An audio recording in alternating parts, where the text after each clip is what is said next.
Bismillah ar-Rahman ar-Rahim. Alhamdulillah wassalatu wassalamu ala Rasulillah. Assalamu alaikum and welcome once again to Dawawise live stream with our special guest for the Subboor and with my co-host Brother Muhammad, and Hashim inshallah will join us very shortly.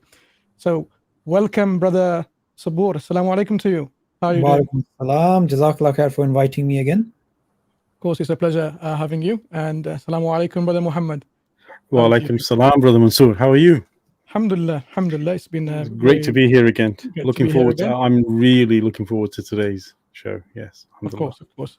So for our audience, those of you who are joining new and in Dawawise is a platform in which our aim rather is to empower you with resources and tools so that you can do effective dawah and dispel the doubts that are raised against Islam or Quran or Prophet Muhammad sallallahu alaihi wasallam, whatever it might be. So we are talking about dispelling any doubts that comes against Islam and empowering you with arguments, proofs, evidence, logic, rationality, and all the elements and tools that you need, so that you'll be properly equipped to go forward to dawah effectively, inshallah. That's the main aim of Dawawise. And with this aim, we had started to talk about evolution in the last few weeks and sessions. And in this week, inshallah, we continue our journey across the landscape of Darwinism and the theory of evolution. And our special guest, Brother Subboor, has discussed the evolution from an epistemological point of view last week. So what we'll do is rather ask Brother Subboor, if you don't mind, just summarize again the conclusions from the last episode that we had, so that we can deeply dive into Q&A this week, inshallah. So go ahead. Jazakallah khair. So to summarize, the first thing that we obviously mentioned is that Muslims love science. We don't have a problem with science. We let scientists flourish. Even scientists that come up with so-called heretical ideas in Islamic history, they were not burnt at the stake. Islam allows a free inquiry, freedom of speech in the academic domain, even the philosophical domain. Whether things are in line with orthodoxy or they're not, they are to be refuted and challenged by the force of sophisticated arguments rather than thrusting spears into the hearts of our opponents. So Muslims are not shy of critical thinking. We're not shy of any philosophical or scientific challenges. Something that I've been emphasizing upon is that as Muslims, we have no issue with science. We love science. We consider science to be a form of ibadah. We consider it to be a way of getting close to the Creator. As Hassan ibn Haytham 1,000 years ago remarked, that it is the study of nature which brings us closer to our Creator, and him being a prominent figure in the history of science, in the development of the scientific method, that gives us a paradigm from which Muslims see the role of science and faith. So when it comes to any scientific theory, if it contradicts supposedly our understanding of the Quranic verses or the narrations of the Prophet, peace be upon him, such as the earth going around, the earth having an orbit, the sun having an orbit rather than being stationary, or whether it's to do with the soul or biological evolution, the creation of Adam alayhi salam, parting of the seas, the virgin birth of Isa alayhi salam, all of these things which supposedly contradict science, what we would do is we would say, well, we do not reject the science, whatever it is, as a valid scientific theory or theories and paradigms and theories and models. However, we would not reject the clear-cut Quranic paradigm when it comes to the virgin birth or the creation of Adam alayhi salam or any other miracle. We would simply say that we have independent reasons for why we believe the Quran to be true. Hence, we can actually hold on to these two beliefs. We can hold on to the belief in valid scientific theories, yet believe in these miracles. In fact, we can flourish within a scientific field which is out of line with the Quranic discourse. We can develop that field, we can enhance that field, we can contribute that in that field, we can become productive in that field, yet not actually challenge it, except that we would just clarify what is our position. So hence, when we look back at certain instances in history, I pointed out in terms of how science fluctuates, Newtonian model, the Einsteinian model, and how you have these Kuhnian paradigm shifts. This goes to show us that philosophy of science teaches that science actually is not absolute. The beauty of science is that it changes over time. I summarized the problem of induction, the problem of underdetermination, the problem of unconceived alternatives, theory ladenness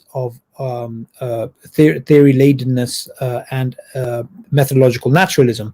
So all of these combined shows us that science doesn't give you absolute truths, and our issue is with scientism, and with scientism broadly defined as the idea that the only beliefs that we hold which are valid to hold, which are rational to hold, are those which can be scientifically, empirically verified, and that obviously goes against everything we know in basic epistemology, morals, mathematics, metaphysics, testimony, self-evident truths. All of these things which compromise a large part of the beliefs that we hold to be rational are absolutely not scientific from the perspective that they can be empirically verified. In fact, even the statement that science is the only route to truth cannot be scientifically verified. So our beef, our problem, our issue is with scientism, not with science. We can do this epistemic weighing, and we have no problem accepting any scientific theory. So keeping that in mind, I would like everybody to know, especially the subtopic of methodological naturalism and the way that I explained it, we don't need to do this live stream.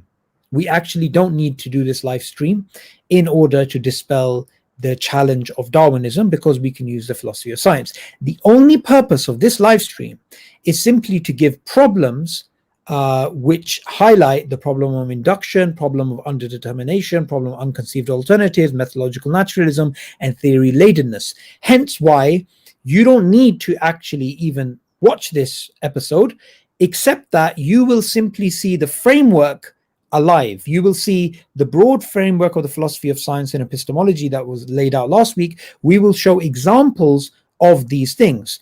Hence, you can leave the live stream now, but I would ask you to stay because we're going to go over this.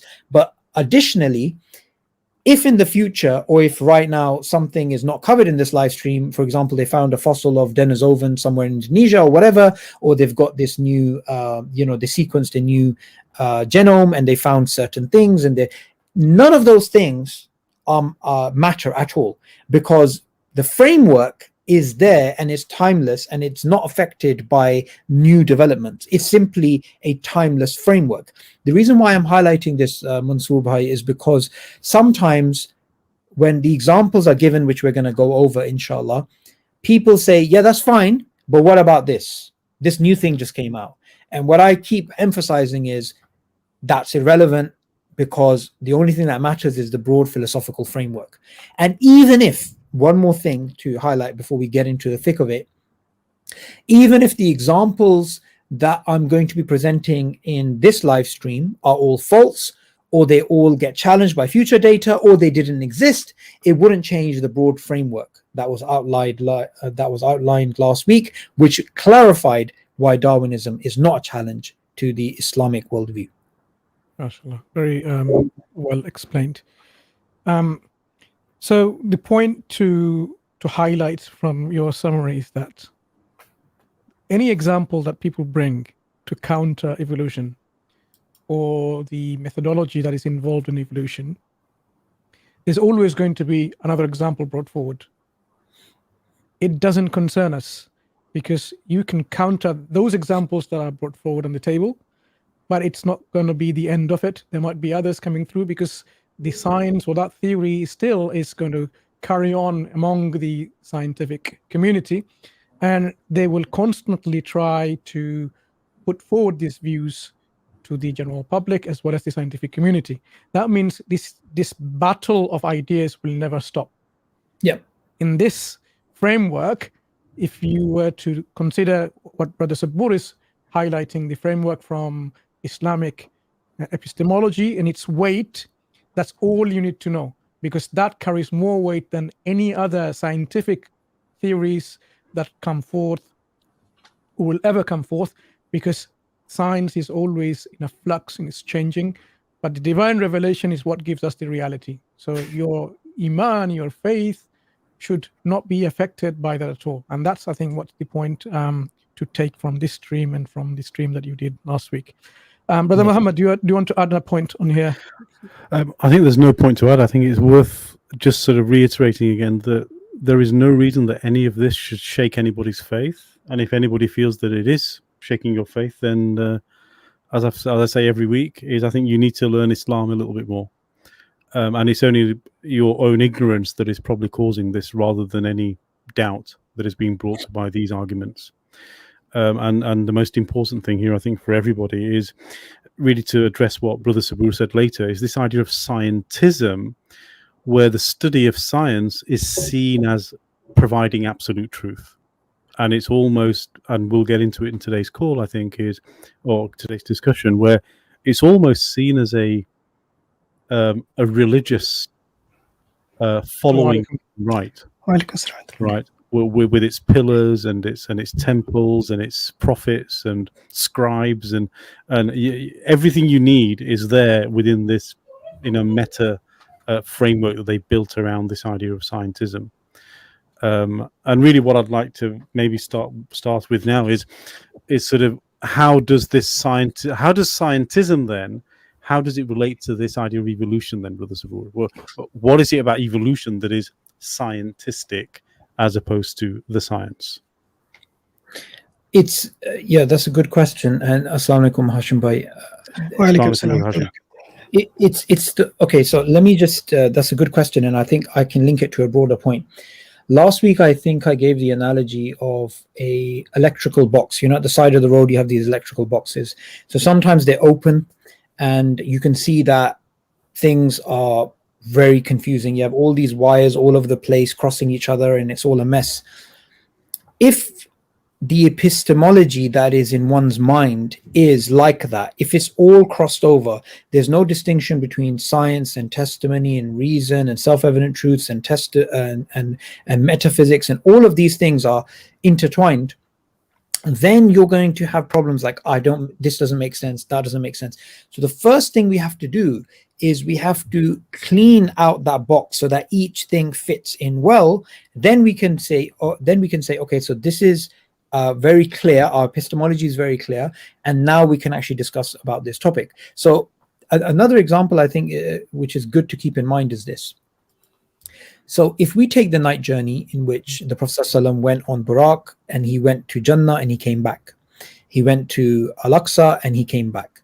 Now, just because we as Muslims affirm this story, does that mean that we would challenge the scientists who would speak about disintegration of a horse-like creature if it was traveling at those speeds, or to actually speak about how a journey using an animal like that would consume this much energy and therefore that's not possible, blah, blah, blah, blah, blah. No, we wouldn't challenge basic physics just because we affirm that story. We would say, no, this is a conflation of two different things. One is a miracle, the night journey, we accept it. We have independent reasons why we believe in the Prophet ﷺ. We have independent reasons why we believe in the Quran, so we affirm the night journey. But we will not deny time, space, and the general physics surrounding those things about disintegration of bodily forms and whatnot. The reason why someone will try, and like Richard Dawkins does, say, how is that possible? That's irrational. It's because they have conflated the miraculous, the miracles that we believe in, the philosophy of miracles, them being a supernatural intervention, and basic scientific norms. So that's what's going on when it comes to biological evolution as well. It's like, no, there's no way you can believe in the creation of a human being without a father and a mother, because historically we know life only comes from life. That's one of the claims that they make. And, we know that, human beings must be linked to something else in nature, and so on and so forth.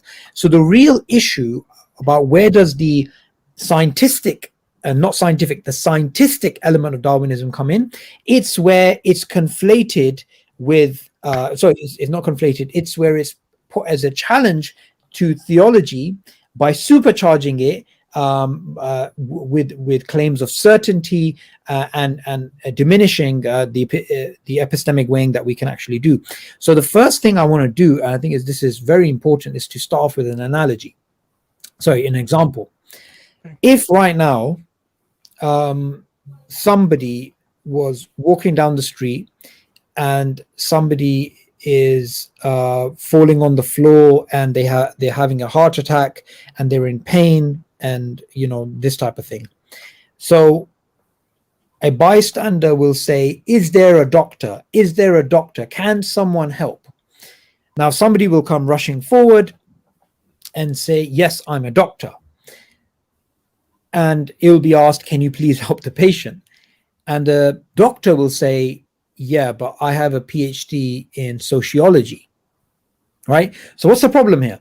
The problem here is that the term doctor can mean different things to different people. So to the person calling out, it means a medical doctor. To the person that responded, he thought, well, I've got a PhD in sociology or whatever. So this is one of the problems, the definitional problems when it comes to biological evolution. Biological evolution can be defined in many different ways. And there's actually in the literature a lot of discussion and disagreement about what is the definition of evolution and how should it be used. In fact, in the past, you could say some people didn't even use evolution, they used transmutation and descent with modification and these types of terms. However, to really make things intellectually clean and understand, because once you define your terms, even if they're not used by your opponent in that way, but once they see what you're saying, then your message is a lot more clearer. So if we stick with the basic definition of evolution being biological change over time, this observation, not theory, this observation that butterflies evolve, that bacteria evolves resistance to medicine, that on the island in Ecuador that Darwin visited, there were this cyclical type of evolution happening with the seasons. This basic idea of evolution, this has been written about, philosophized about, theorized about for thousands of years. We have accounts going back to ancient India, to ancient Greece and other parts of the world, even the Muslim world later, where people are speaking about biological change over time. Biological change over time is just a fact. It is observable. We can see it. That there's no, denying that. So However, let me just come in there very quickly. So, but because this is causes quite a lot of confusion in the conversations I have, which is especially some people that say any mention of evolution in change over time is somehow equivalent to disbelief. So let's sort of really resolve this issue here. So I think this idea that organisms, creatures, living things change over time is observable. Yeah. Now, just because it's observable doesn't mean that the so-called theory of evolution is the explanation. Is that really what we're saying? You're nearly there. I would put it in different. Okay. Yeah. I'm a little bit pedantic about these things. So Sure. So let's sort of clarify this, because this is often what I hear, which is you hear and therefore that, but it's not so clear cut, of course. Yes, absolutely. So the way, to make it easier, I'll define Darwinism, right? Okay. Mm-hmm. And to make it even more easier, I'll define Lamarckism as well. So before Darwin, some decades before him, we had John Baptiste Lamarck, and he had the idea of Lamarckian evolution. Lamarckian evolution posited two different things. The first thing it posited was a history of life. The second thing it posited was a mechanism by which that history took place. So the history of life, according to the Lamarckian model, was that there were many, multiple, endless origins. And these parallel lines of evolution were taking place. And the mechanism by which this change was taking place was the inheritance of acquired characteristics. So you had, like, that famous picture of the giraffe. Yes, it's getting longer and longer to reach the leaves. So later you had Lamarckian evolution was replaced by Darwinian evolution, which also made two claims: a phylogenetic claim about the history of life, and a claim about the mechanism again. So again, we get history and mechanism. And the history in this case was the tree of life with one origin, and all of life, whether a blade of grass, an elephant, a human being, or anything else, goes back to one source, one single origin. And the mechanism by which this happened was natural selection working on variations. Later they called it genetic random mutations, right, but variations is what they called it in the past. Okay, so before we get any more deeper into both these ideas, I think it's very important now to bring in the basic term evolution, which I defined earlier. So evolution is something which is used in the theory of Lamarckian evolution and in the theory of Darwinian evolution. However, the evidence for Darwinian evolution has to be independent from the observable evidence of evolution. It has to be independent. Likewise, the evidence for Lamarckian evolution has to be independent from the basic observation of evolution that we can see. The reason why this is important is because when you ask a Darwinist for the evidence for the origin of life, the tree of life, or natural selection being the main driving force of life, they will say bacteria evolves, butterflies evolve. We can see this happening. So what they're doing is they're committing a fallacy of equivocation. The same fallacy I highlighted earlier about the doctor. They are using the term evolution to denote Darwinian evolution, and they're using the evidence for basic evolution, which was known before Darwinism, as evidence for Darwinism. So that is a fallacy, the fallacy of equivocation. This is one of the most powerful tricks that the Darwinists use to hoodwink people into believing that the theory is immutable, unchallengeable.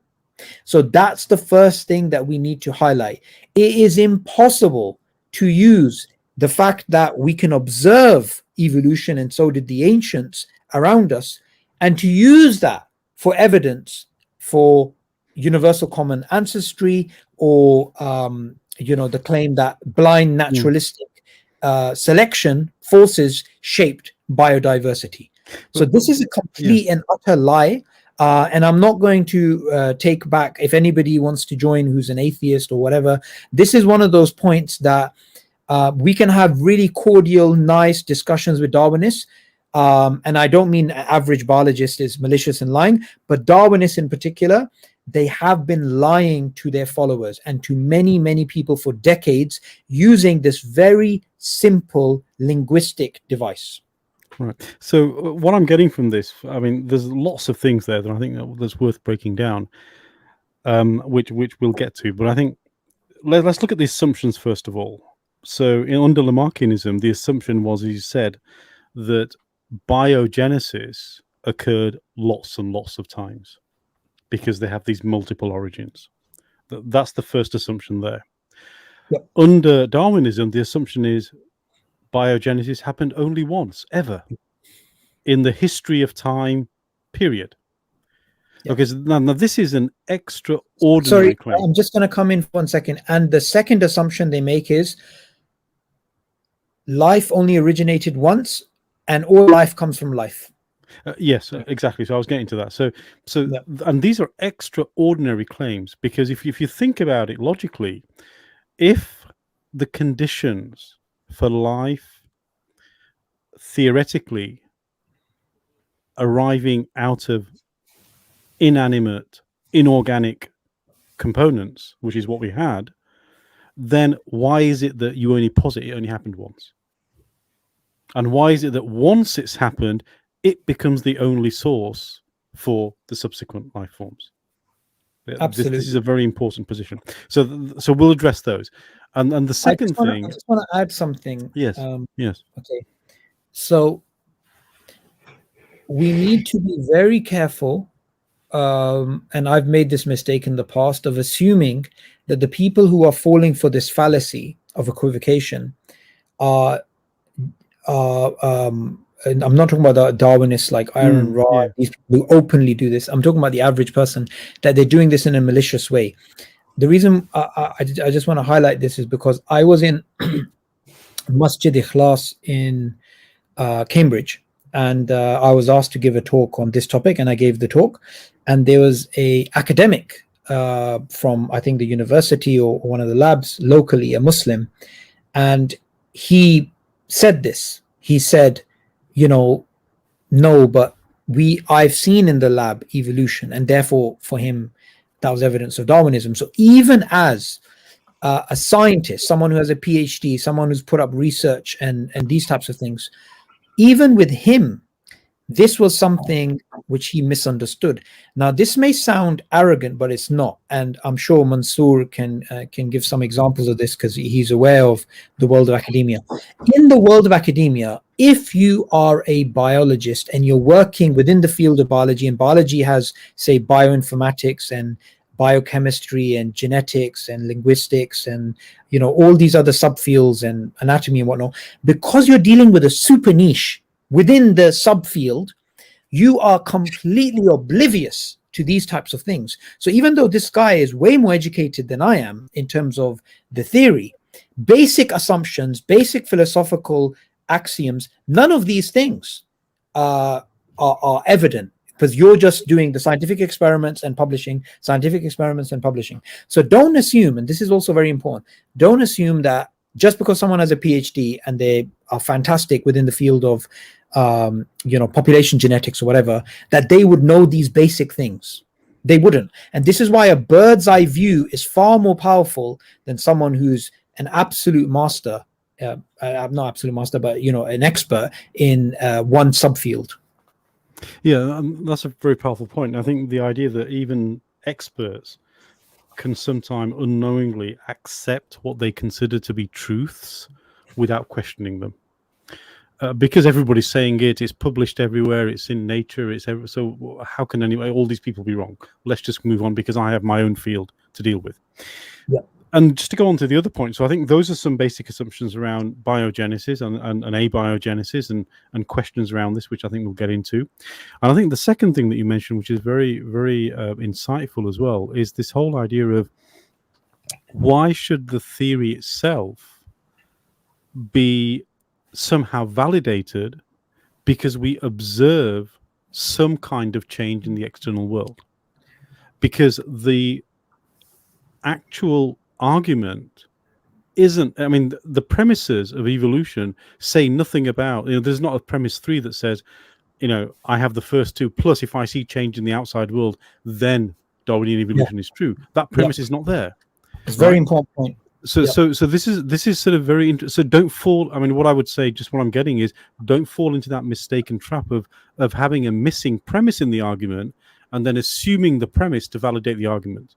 This is actually invalid logic, and it's actually I would say irrational to do that. You've raised a very interesting point. If I reach out in my pocket and, you know, I've got nothing in there before I put my hand in, and I just move around my hand and I bring out a rabbit, that would be ridiculous, right? Anybody would say this is an absolute joke, right? That this is not possible. So likewise, when you're given a conclusion and the premises are missing that evidence, it's not there, the label's not there, the name's not there, nothing's there, it is akin to something coming out of nothing. It is so dangerous that the philosophy side of things is neglected when it comes to, you know, the challenge of scientism and its derivatives like Darwinism. And it's not the only derivative, as I'm sure we're all aware of. There's other challenges as well of scientism. But this is a point which I really want to emphasize based upon what you said, because if we understand this, then a lot of the issues which come up later as well, which we'll see, can be resolved. For example, sometimes people come along and say junk DNA, which we'll cover later on. We found this. but you simply need to be, as a Muslim, ask simple questions. What is the definition of junk? How do we know it's junk? Rather than doing this, what people usually do is they start arguing about percentages. How much percentage is junk? And they put the cart before the horse, right? They've completely screwed up the response. You're always supposed to look at, well, you made this claim. Where does this come from? Like, what is the basis of this? Exactly. Sorry, one more point. Which is why people like, well, the opponents that I've debated and other people have debated in the past, because these points are being highlighted by the likes of me and others, they will simply say, oh, these guys are just doing linguistic gymnastics. And to the average person listening, it sounds quite powerful. Yeah, this guy's using science and this guy's using linguistics, so this guy must be an idiot. And that's why these things are so dangerous, because you can use these powerful rhetorical devices, like saying, oh, this guy's just, who cares about definitions? Like, you know, I'm sure. Well, this is where sophistry is. So to me, sophistry is not an argument when there is a valid discussion going on, right? Sophistry is only relevant if what they're trying to do is get themselves out of a corner by hook or by crook. Yeah. Right. Which means they'll use any argument at their disposal in order to get to a win position. This is not what we're doing here. We're actually, this is not what you're doing. You're actually taking the science head on. You're taking the philosophy head on. You're dissecting what they're saying and saying, look, I've dissected this thing. I've taken it apart. And when I put it back together, based on the conclusion that you come to me with, this jigsaw doesn't go back together. So there's something wrong with this. So I take this thing apart, and now from the outside, I'm using what you tell me is the supposed evidence for this, and I put it back together and it doesn't work now. So there's clearly something wrong. And the analogy that I was going to say is a little bit like saying, hey, I believe this, let me take an analogy. I believe this car engine runs on candy. Okay. Now, what's my evidence? Well, I see running engines everywhere. Therefore, I'm right. Yeah. Okay. So it's the same argument. Evolution has these two premises. I see change going on in the world. Therefore, I'm true. They're unrelated. The two are completely unrelated because you haven't actually looked inside to see what's really going on. Is that a fair analogy? No, I would definitely say so. I would say it's kind of like trying to jump across the Grand Canyon, and being morbidly obese. you didn't have a chance if you were fit. Exactly. Exactly. So let's now sort of unpack some of this, because I think this is a very interesting topic. So where would you like to start? Should we start with maybe some of those, unpacking some of those fundamental assumptions that you were talking about earlier? Yeah, I have a question for you, Brother Subboor, before we start unpacking. You mentioned about we see and we observe, and you called it a fact. We observe evolution happening. And there might be people out there saying, are we suggesting that we see speciation happening? Or what do we see in terms of observations? Because when we say we see that in our lab, we see that in nature, what exactly are we seeing? Because when you say the fact of change, what is it you're trying to say? Are you trying to say that we can see how one species turns into another species? Or what, is there something else that you're trying to say? Well, that's a very good question. I would say the answer is yes and no, because it's yes, we do see speciation if we have a very liberal definition of speciation. So if we consider, I've forgotten how many, I had this a few years ago about the chromosomes in butterflies, but over a few generations, we can breed certain types of butterflies. So if you have a very liberal notion of speciation, and speciation has, well over 24 definitions, right? Then you could say, okay, that's speciation. We've seen it. But what we're really speaking about when it comes to the Darwinists is they want to say we can see macro evolutionary speciation, macro evolutionary change based upon the fact that we can see these things, and that's unwarranted. That's not the type of evolution that we're affirming. I also just wanted to make a very important point here. Some people, they turn up at work at 9 o'clock and they leave at 10 o'clock. They're like, our job's done, right? what I mean by that is that they come into this field of biological evolution, Darwinism, and they say, well, Isa alayhi salam was a miracle. He was born of a virgin. But that doesn't mean we deny reproduction, we deny other things. And Isa alayhi salam, if you took out his DNA, he would fit, the phylogenetic tree of Bethlehem. But he's a miracle, and we believe in Isa alayhi salam. We also believe in, therefore, the Quran. No problem, job done, I'm going. Likewise, when it comes to Adam alayhi salam, they'll say the same thing. They'll always try and link us to other creatures, just like they'll link Isa alayhi salam to other humans. They'll try and link Adam alayhi salam to other creatures. Adam alayhi salam is a miracle. Allah is behind the miracle, and the rest of biological evolution is just like the reproductive cycle. Who cares? Let's move on.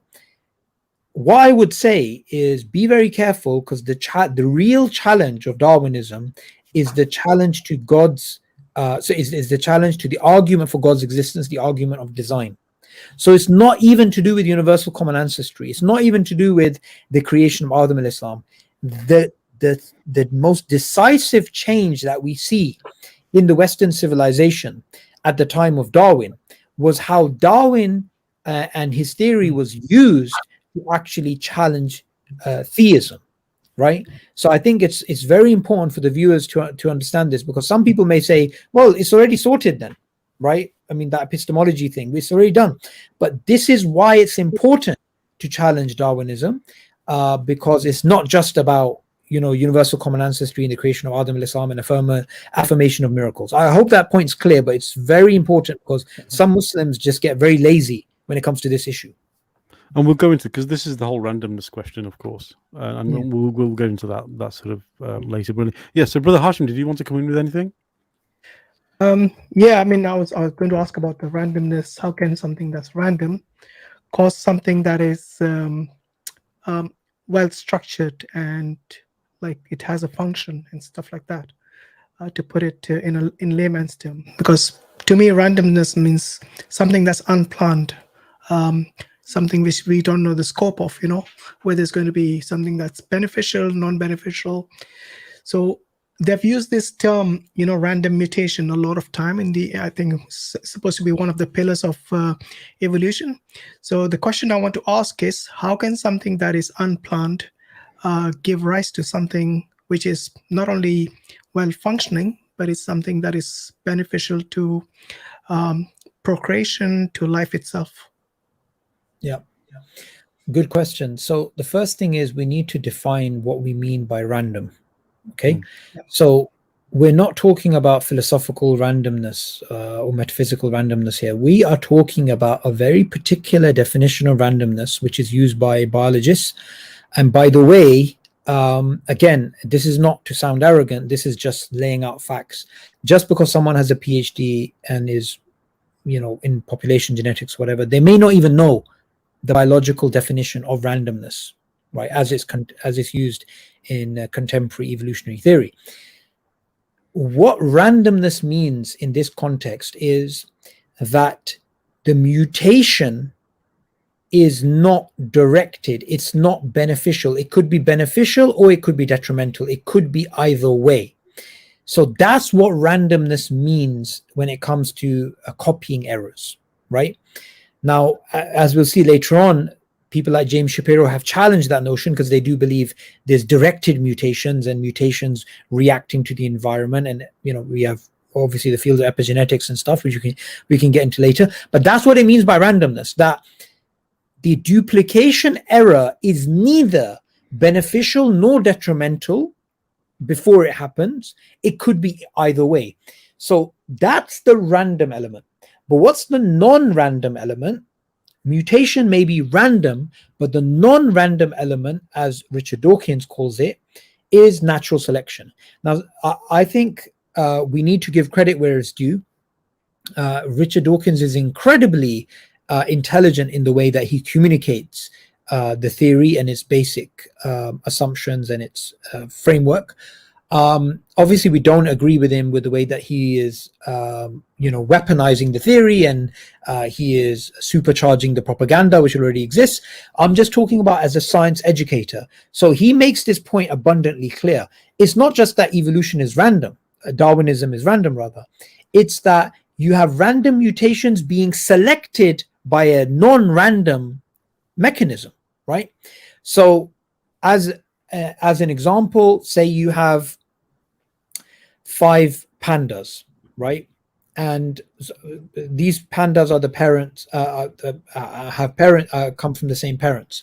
Now, from these 5, they have a natural predator, and one of them has a mutation which allows that panda to climb higher than others.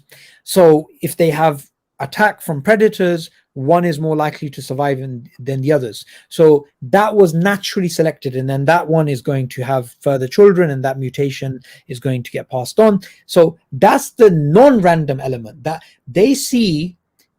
Okay, here's a good analogy, right? Inshallah, it's a good analogy. Maybe you guys can correct me on this. It's like Play-Doh. Random mutations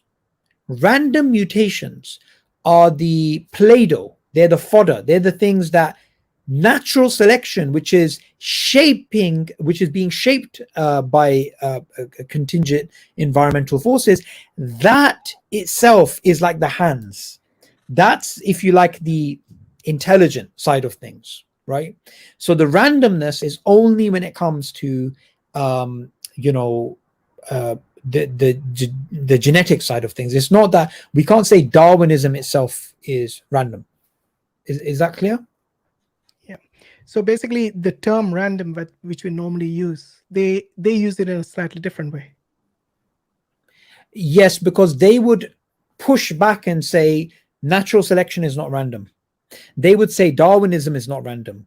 They would say the element of randomness is there, but that element is shaped by selection. So that's what they would say. But okay, I don't understand that. So natural selection, which is environmental, more or less, the conditions in the environment are random.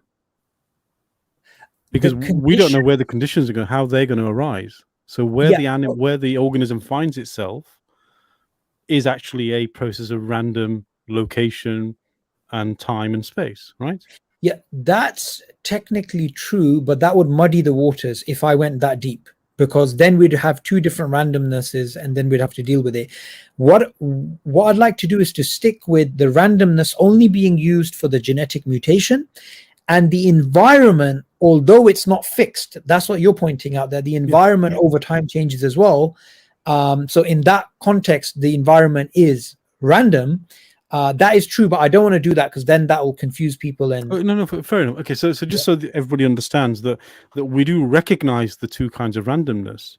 Yeah. But in order to make the discussion not too complex, let's go with what Brother Subboor is saying. So, what the follow on then from this? Let's just go back to the point. And just so that your point is, if you like, sealed. In a sort of so just to underline it before we move on, Stephen Jay Gould says something very interesting, right? He says if we rerun the tape, back in the days, I've heard this. Yeah. So if you rewind those tapes, and back then you used to make those noises, right? It plays the same movie that you were watching before. Mm-hmm. However, from an evolution point of view, if you rewind the tape of life, because the environment, like you says, it could be different to what it was in the past, and obviously the mutations are random, it's not necessary that we will come to where we are today. So if we rewind the tape of life going back 4 billion years and we replay it till today, it's not necessary that we have human beings. We may have dinosaurs which have the bodies of something else, right? We have something totally bizarre. So that's the point that you're actually making. And just in case anybody missed that, we're not saying it's a real tape of life, by the way. This is a metaphor, okay, guys? So please, no comments about how Subboor is now saying life is a tape or something. Just in case. So let's go back to, again, the fundamental issue here. Darwin didn't think of all of this. So when Darwinism first came about, he was only talking about natural selection. But he realized that there was change that was happening.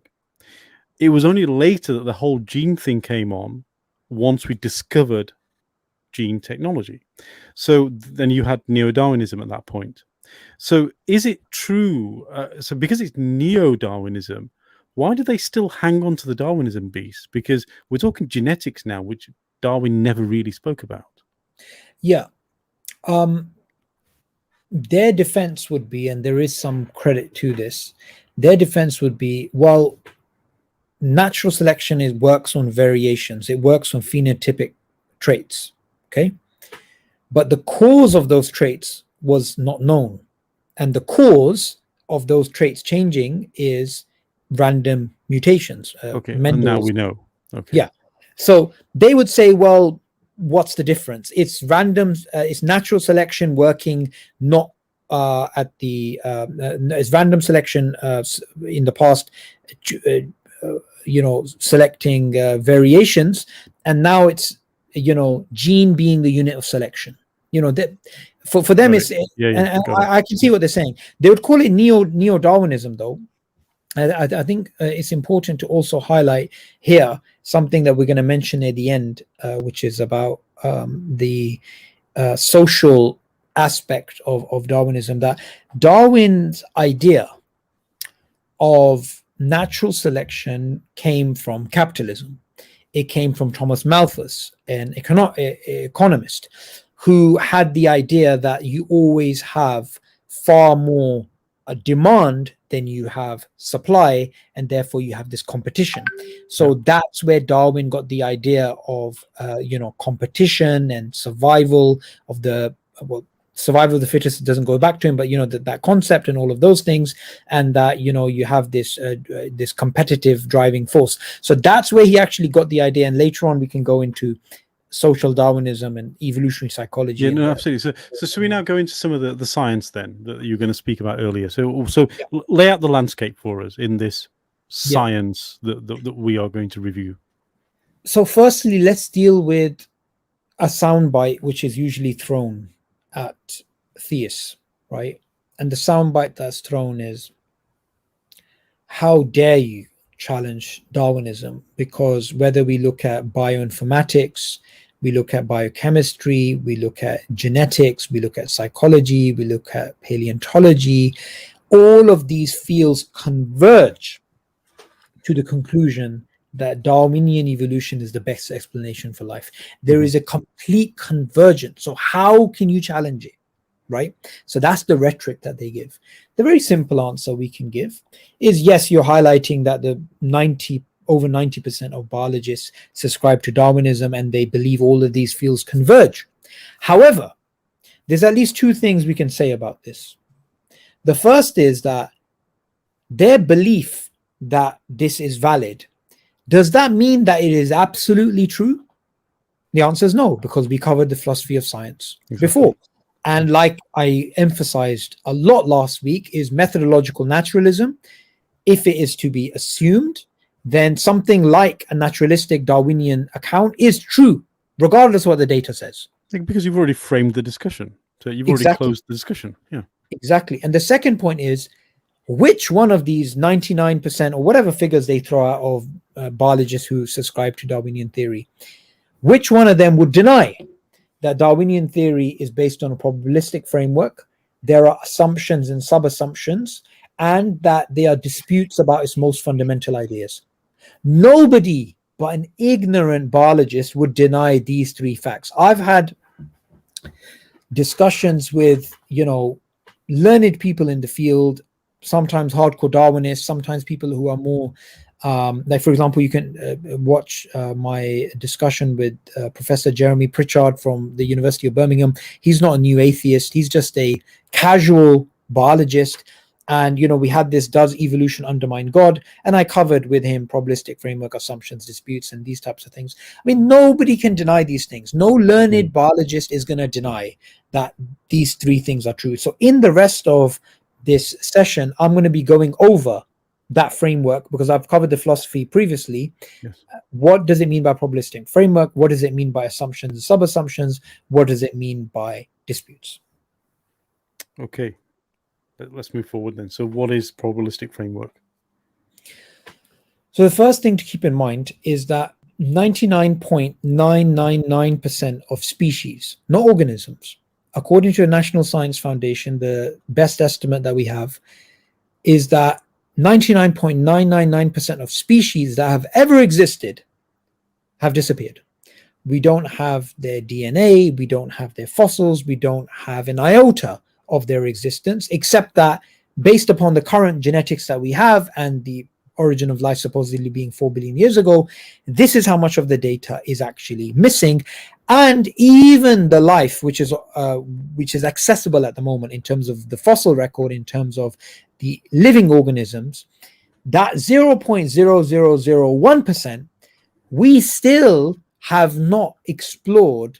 The vast majority of life on Earth is in the sea. We still haven't explored those species. So every single thing that is being said about, we worked out the tree of life, this is linked to this and this is linked to that, it is all in an inference based upon the data that we currently have, which is 0.0001%. And that is significant.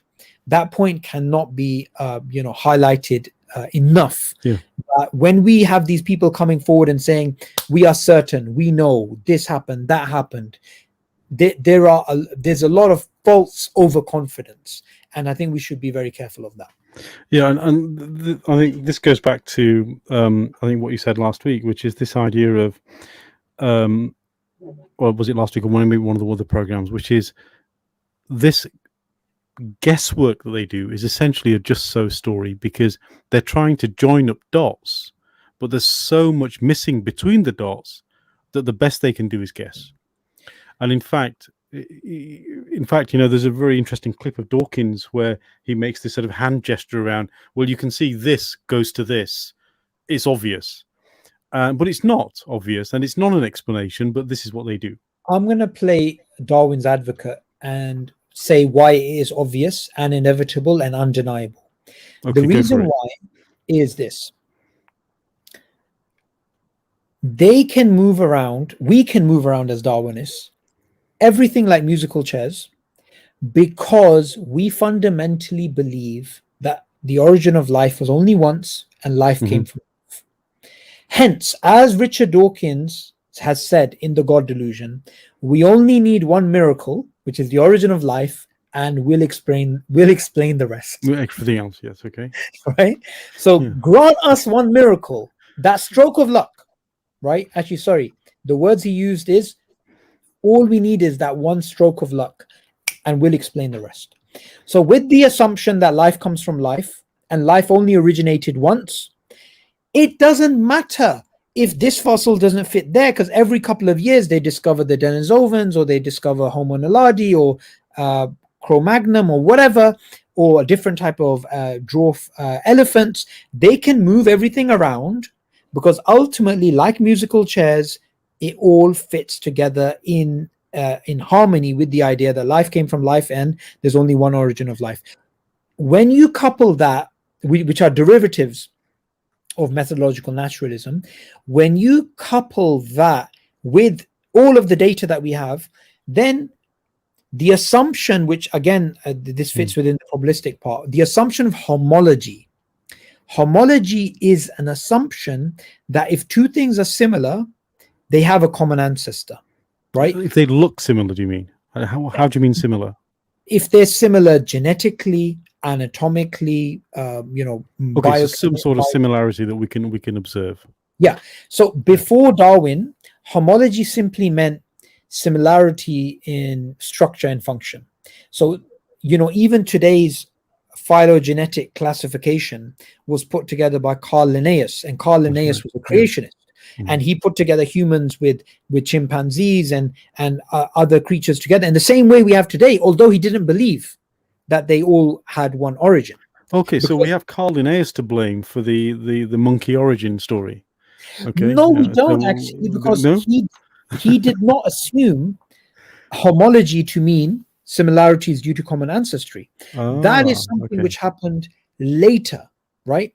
And the problem that we currently have is that, and I really want everybody to understand how frustrating it is debating with a Darwinist, because they do not see, or they do not want to see, how circular of an argument they're making.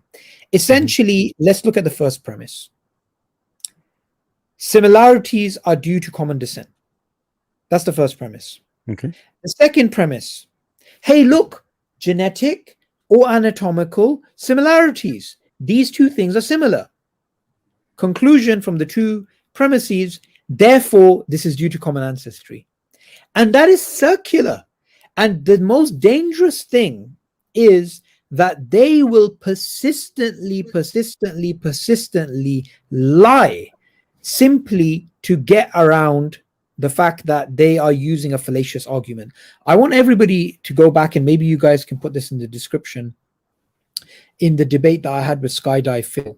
Now, in the first 45 minutes, and I counted it because I wanted to upload a video on this and I didn't do it. It's now a few years ago, and I lost the timestamps. 17 times, from what I recall, he refused to say homology is an assumption. He said homology is a conclusion, because you can't say homology is a conclusion and also say that homology and also is the first premise. Yeah, exactly. Yeah, because it's circular. However, the 17th time or the 18th time when I said to him homology is an assumption, and you can see this in the video clip, he looks down and he says, yeah, it's an assumption, and then moves on. And then I don't let him move on, because I say to him, no, why were you saying it's not an assumption? So you can see in that clip, which I hope you guys are going to put in the description, so in the comments, 17 times he says no. And that's the problem with these Darwinists. They do not want to say homology is an assumption, because they know if they say homology is an assumption, then they cannot say it's also a conclusion. But we know method, and this is the thing which I also raised with him, which he didn't want to get into. Methodological naturalism entails these things.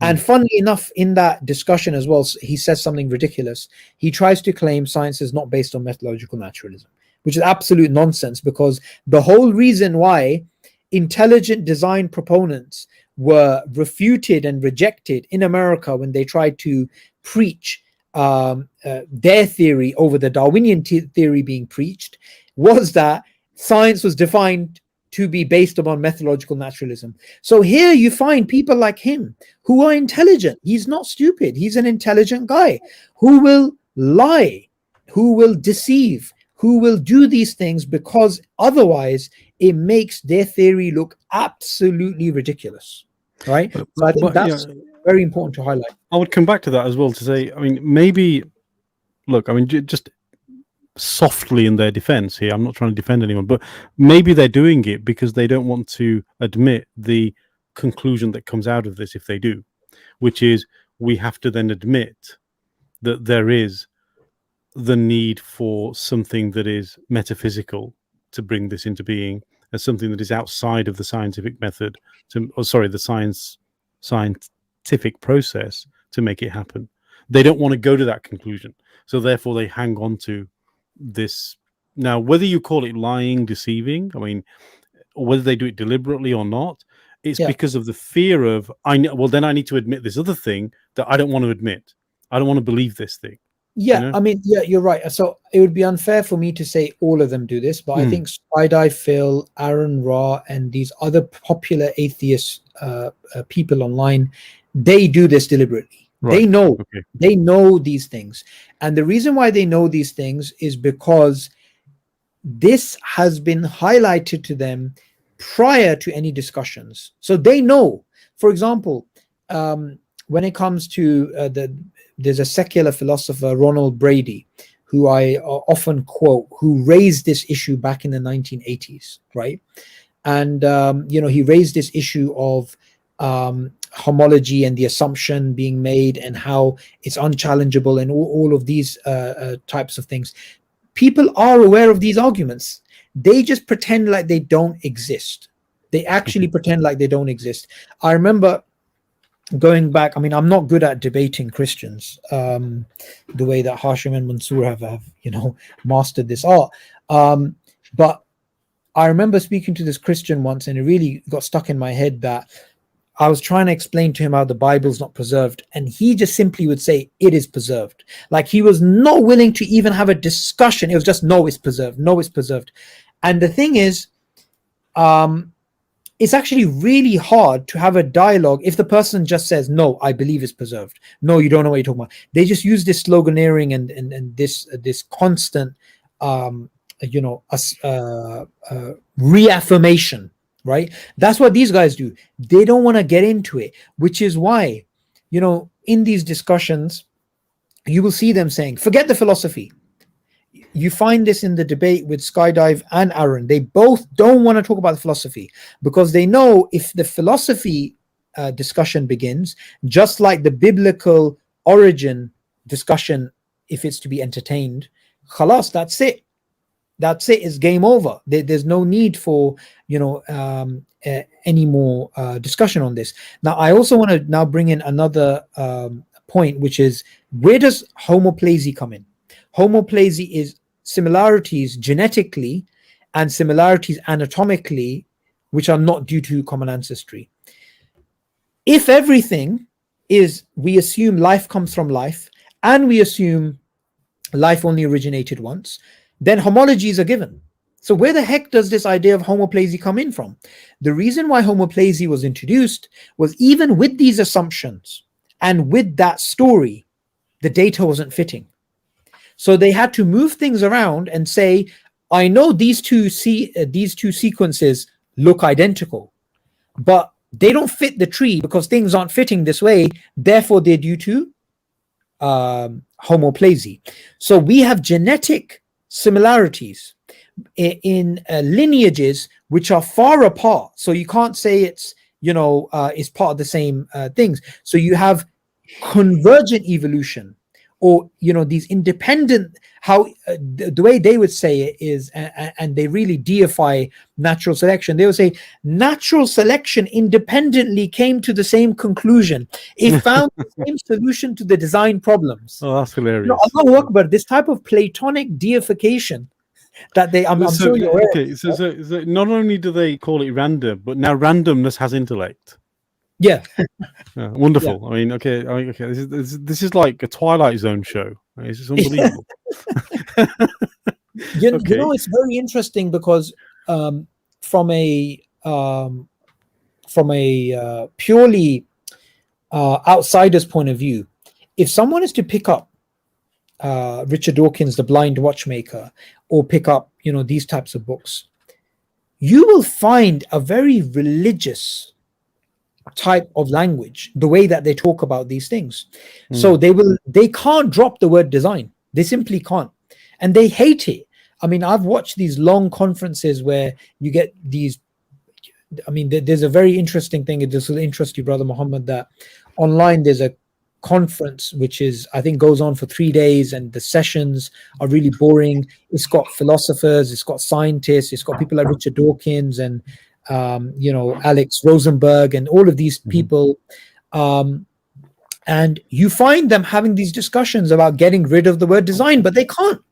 They simply can't get rid of these words. Well, Dawkins is famous because I remember watching a section with Dawkins where he said, even though it looks designed, it's not.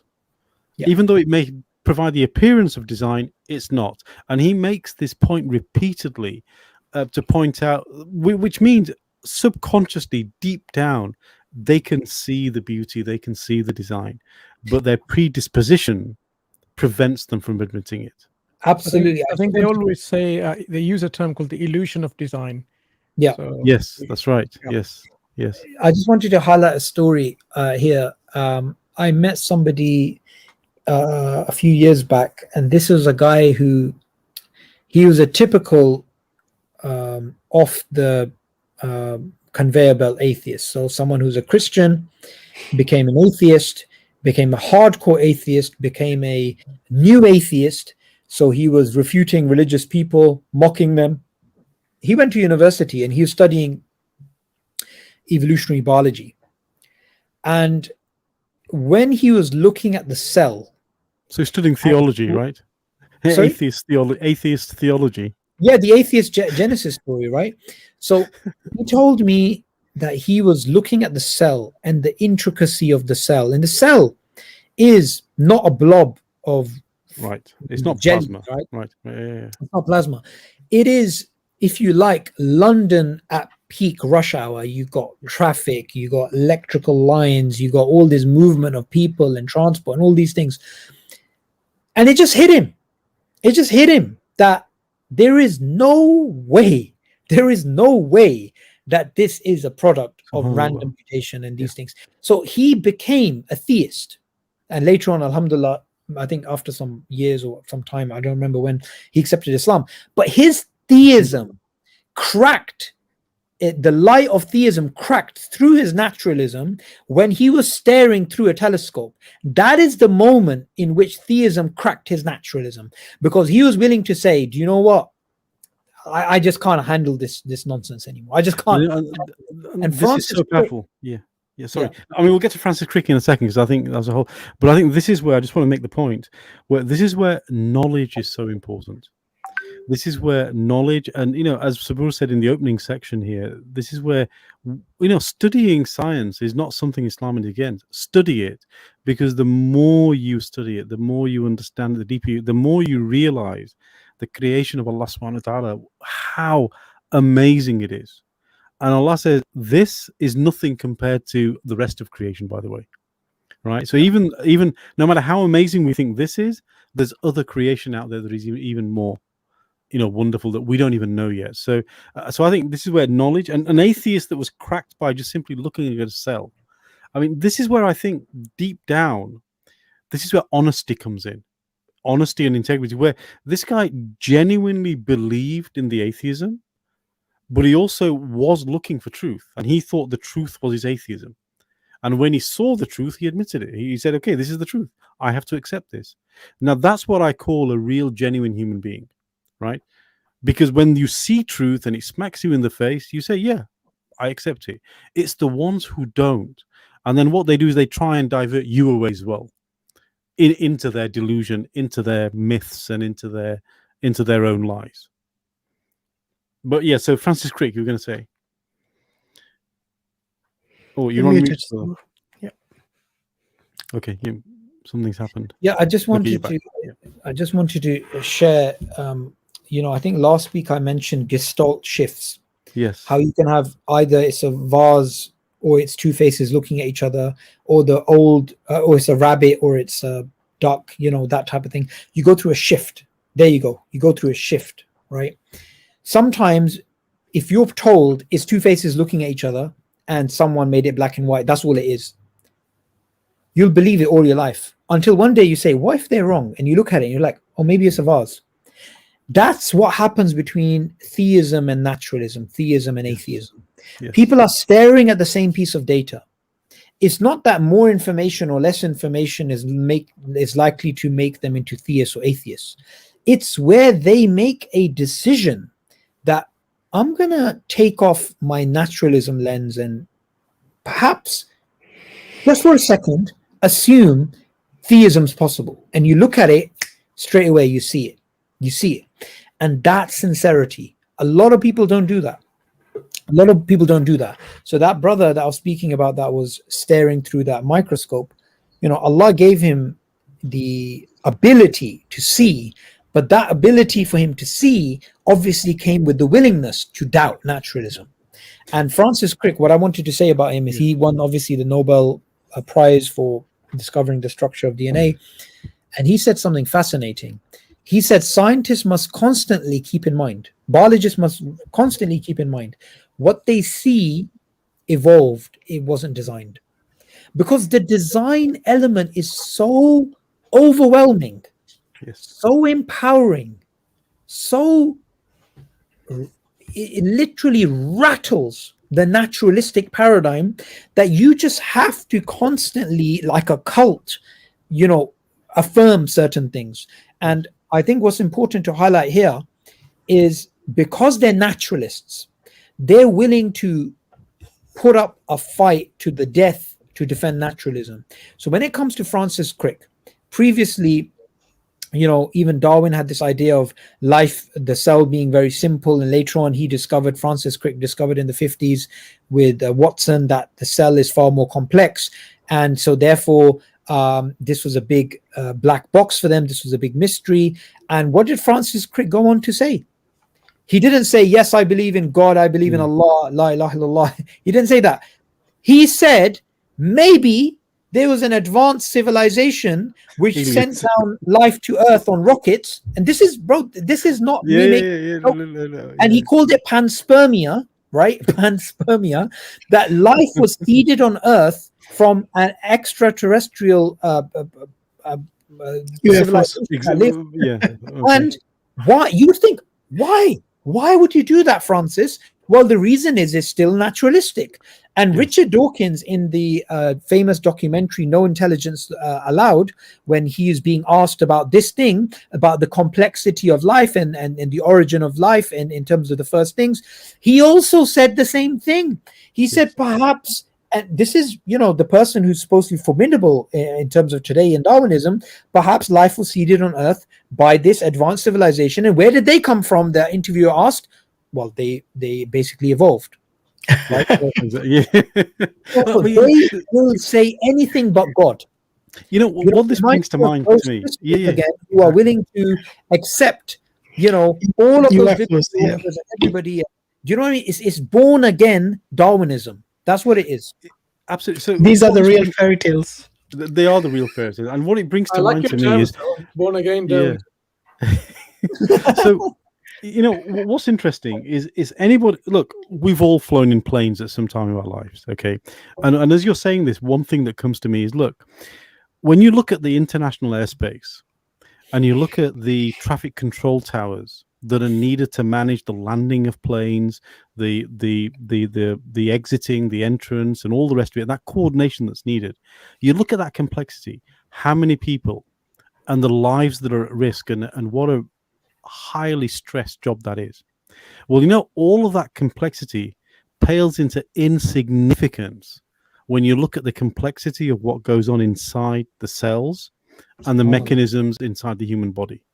So if managing air traffic control requires computers and intelligence and design and millions of people to manage around the world, and then you say, oh, this stuff inside us that is and several orders of magnitude more complex, it just happened randomly. Okay, why don't you just sit back and wait for air traffic control to happen randomly? You know, let's see if that ever happens. I mean, that's what comes to mind to me when you sort of say this, which is this is how bizarre this assumption that aliens did it or whatever, because they don't want to admit that there was no design, it was all random, and it just happened. And yet we see in everything else, apparently it needs intellect and design. Yep, absolutely. Yeah, absolutely. It's arrogance, basically. It's just they don't want to say the word God. You know, like everything will be dismantled if they say the word God or God did this. But they want to take in any other fairy tales, any other superstitious objects, like even aliens, UFOs, which they themselves don't have any evidence for. They're willing to believe all of that, or even the universe coming from nothing. Even though nothing doesn't exist, it's just it's a concept, isn't it? So they're willing to even say it came from nothing.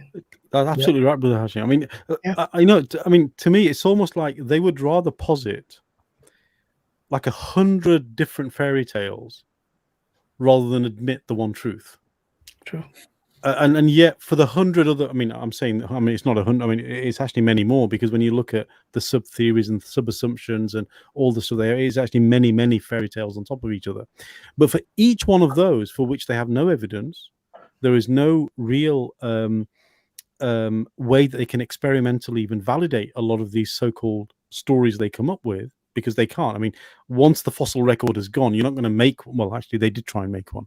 So, and we have a history of them trying to make bones fit because it wouldn't fit. So they tried that and it didn't work. They got caught. So some of this stuff you can't even experimentally prove anymore, and yet they would rather go to those lengths than actually just admit the truth that actually, okay, maybe it was. Let's explore the evidence. And you know, we have the evidence. You know, we can actually provide them the Quran. And we have evidential truth in and of itself, and we can provide other things. But you know, we're not going to make this a theological discussion here today. But I want to get to the last point that you said, which is, so we've looked at probabilistic framework, we've looked at assumptions. What was the third one that you're going to talk about? Oh, you're on mute again, brother. You're muted. You're on mute. You're muted again. Yes. Yeah, the third one is disputes, but what I want to do first is just I mean, the probabilistic framework is clear in terms of how they make up the tree and homology and how much of the data is missing, and all these things. I think we've delved into that deep enough. I think with the assumption side of things, let's go into a few more details. So in The Origin of Species, Charles Darwin puts his neck out. Yeah, credit to him. He puts out his neck. Like the giraffe, like the Lamarckian giraffe. Yeah. Sorry. Yeah. I thought I'd get it in there while you said it. Yeah. So what he does is he basically says slow, steady, and continuous, basically, that evolution has to be gradual. Darwinism, as a theory, according to him, it has to have gradualism as an assumption. Now, he was actually asked by, I believe it was Huxley, if I'm not wrong, might have been another one of his contemporaries, that, yes, it was actually Huxley. He said, why are you putting your theory at risk by doing this? Like, why is this important? And he said, no, you cannot get rid of the assumption of gradualism, because without gradualism, and I'm paraphrasing what he says, it's a very famous quote, my theory will absolutely break down. So he was very clear that natural selection works over a long period of time and has to be gradualistic. Now, one of the earliest challenges to Darwinism was actually by physics, right? So one of the one of the physicists, he challenged the theory because he said there's not enough time, because it works gradually over the 1800s. This was in the 1800s? Yeah. During Darwin's lifetime, yes? Yeah. Okay, right. Later on, it was shown the universe is much older than we assumed, and therefore there's sufficient time. I want everybody to understand something, yeah? You have to watch out in debates when someone makes a claim, and that claim later on you have to show them that, look, you made this claim earlier, and I'm going to take you to the cleaners based upon this claim. He was adamant, and so were the Darwinists, about gradualism. However, gradualism has failed on every level. We have direct, clear evidence that the fossil record is not gradualistic. We have direct evidence that gradualism and assumption has failed, to the point that there had to be this supplementary sub-theory of punctuated equilibrium. Because, and again, we go back to Stephen Jay Gould here, the Harvard paleontologist. He admitted something which a lot of paleontologists did not. Paleontologists, obviously people who study the fossil record, that gradualism is missing, and this is a trade secret. This is something that paleontologists were silent upon until the silence was broken by Stephen Jay Gould, which again shows you the propaganda that these people are involved in. So he broke that silence in the 70s, and he said that actually the fossil record has these moments of explosion of biodiversity and change, and this speeding up of evolution. And then you have stasis. So you have punctuated equilibrium. Now, punctuated equilibrium was controversial. It didn't fit Darwinism, and it was a challenge. And Stephen Jay Gould spoke about it, and a lot of other people got involved. However, surprisingly, interestingly, today is taught as Darwinian orthodoxy. Although in the past it was a challenge, because it's almost like, well, if you can't beat them, join them. So this is one of the big problems with Darwinism, that it makes assumptions. So it has assumptions and it has predictions. And when those predictions fail, rather than say, wait, there's a problem with the theory, they'll say, no, but we assumed that all along. We assumed that all along. I'll give you one of the most ridiculous things which I saw online a few years back. You see, just before you say that, let me just say so. Just before you say that, so there are a lot of questions out there on: are we going to take Q&A? We are going to take Q&A, and brothers and sisters, you will be invited on. But we just need to get to the end of this section, because there is the religion of Darwinism we need to get to after this. So we will do at the end of that section. So yes, we will. So please, because please, this is the last section, the last session I'm doing.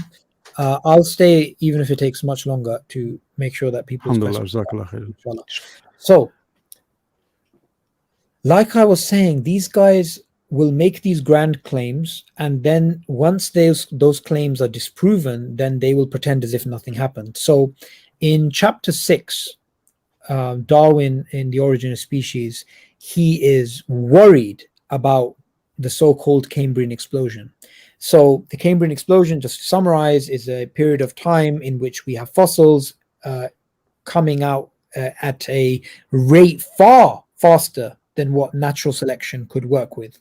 And this is something that worried Darwin immensely. And he was open about it, that this is a challenge to his theory. And he said in the future, we will find those missing gaps and we will find that gradualistic narrative. However, to the contrary, we found that the Cambrian explosion was far worse than what was assumed. And, it's actually still a grave challenge to Darwinism. So again, so when you say Cambrian explosion here, let's just sort of say in geological time, what does explosion actually mean? How many years was it approximately? I don't remember. I mean, so it was sort of tens of millions of years, right? It wasn't like it happened overnight or anything. But it was sort of a period of tens of millions of years, I think. Yeah. So we're not talking billions, but in geological time, it is seen as like a click of the finger. I mean, that's really what it looks like. Yeah. I mean, some people have, you could come up with, I believe, this analogy about, in a 24-hour period, most of life was doing nothing, and then in this 2-minute period, it just went wild. Exactly. Right? No, exactly. So just so people don't get the misimpression that we're saying it happened overnight. No. By Cambrian explosion, there was a period of time, but it wasn't the sort of time that is expected for the other things to happen. I mean, that's important to point out here. Yeah, absolutely. But yeah. So you said Darwin recognized already, because this Cambrian explosion was already, because they already found Cambrian explosion fossils already during Darwin's I mean, time? the Cambrian was something. The Cambrian explosion was something that was well known, and this is why I have a lot of respect for Darwin, because Darwin was not, I believe, malicious. He may have had serious other problems in terms of his ethics and his outlook, and even you could argue his epistemology. However, he wasn't a con man. He actually was being brutally honest, right?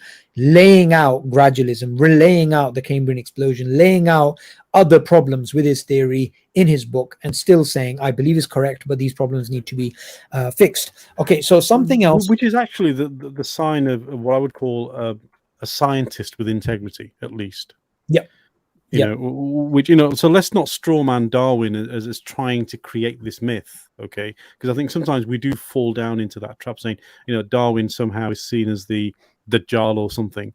Look, I don't think Darwin was intending to do this, but what happened was the people that came after him took his work and almost commandeered it for a different purpose than it was originally sort of intended. Would that be fair? I mean, let's not sort of straw man where we don't need, where we absolutely. Absolutely. Yeah.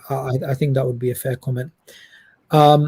So one of the most one of the hallmarks of the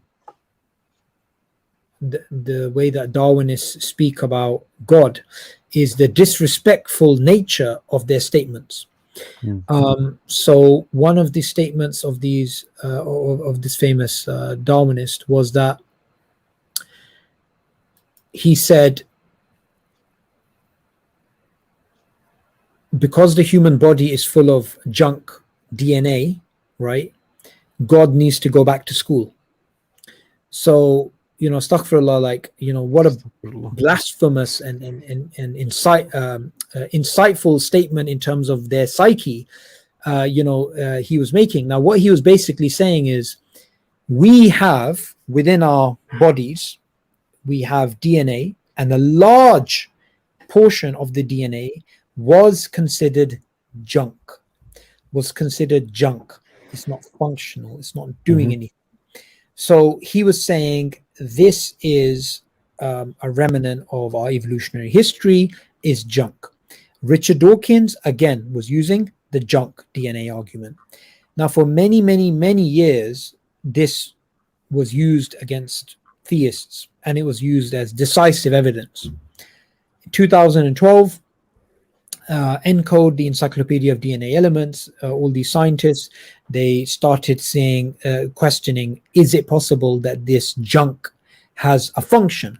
They were discouraged by Darwinists because it was a set deal. Yeah. They discovered actually that no, a large proportion of this junk is not junk. It switches genes on and off. It has purpose. It has good information, which can actually help us cure diseases and whatnot.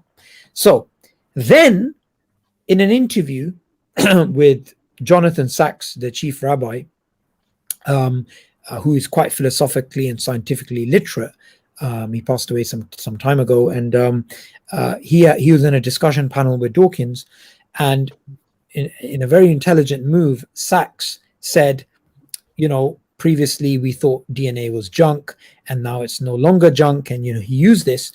And Dawkins gives the most obnoxious answer, which Sacks doesn't challenge him for. I'm not sure why.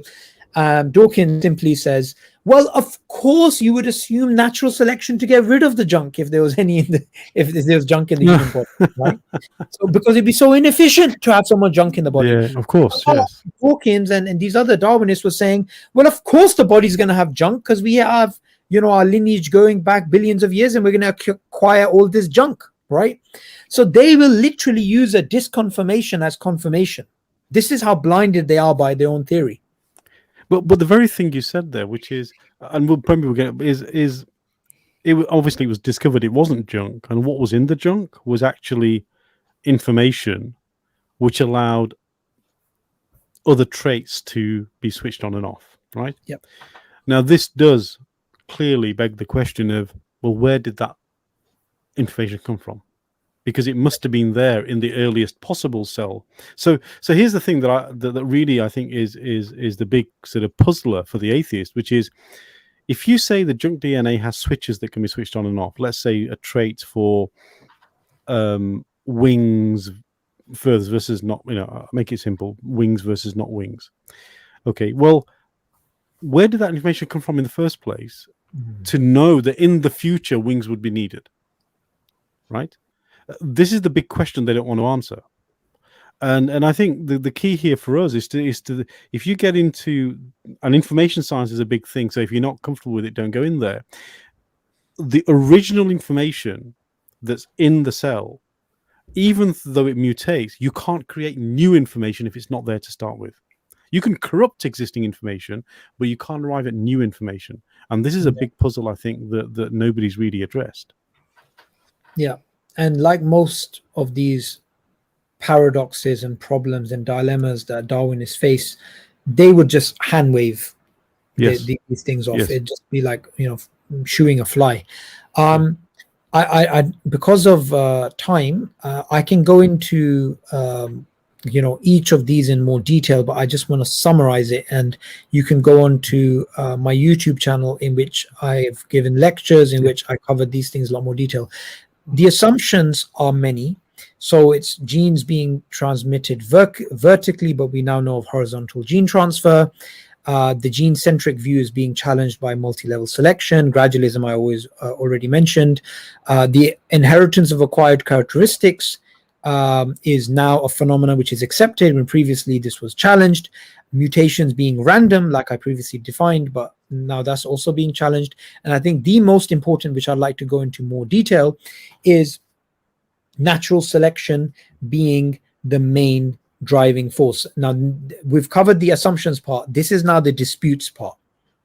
Okay. Where do we have these disputes? Because I'm going to draw a picture to show the level at which the disputes are taking place. You're going to get a pen out now and start drawing, or you're going to draw a verbal picture. Sorry, I didn't quite catch that.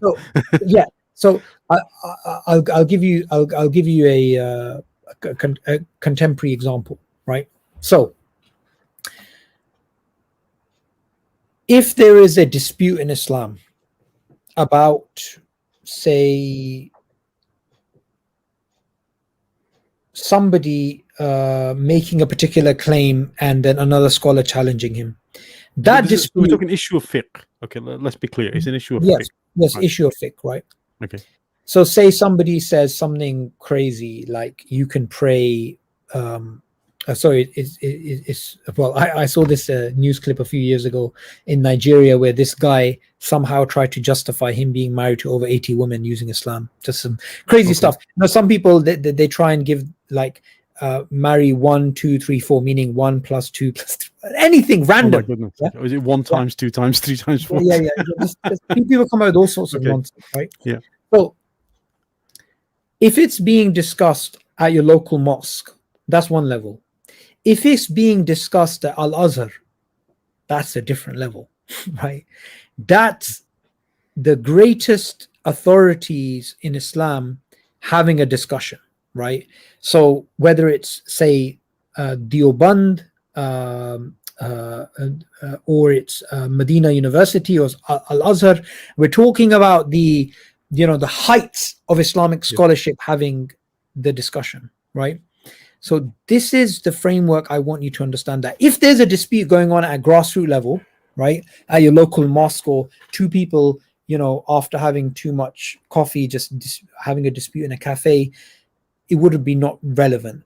But if at the higher elements of the hierarchy of the Muslim theological spectrum, you're having these discussions, it means there's something wrong. There's some serious challenge going on, right? Okay.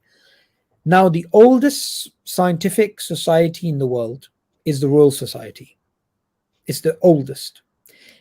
In 1858, Charles Darwin, a year before, in 1859, when he published The Origin of Species, he published his original paper there, right? 1858.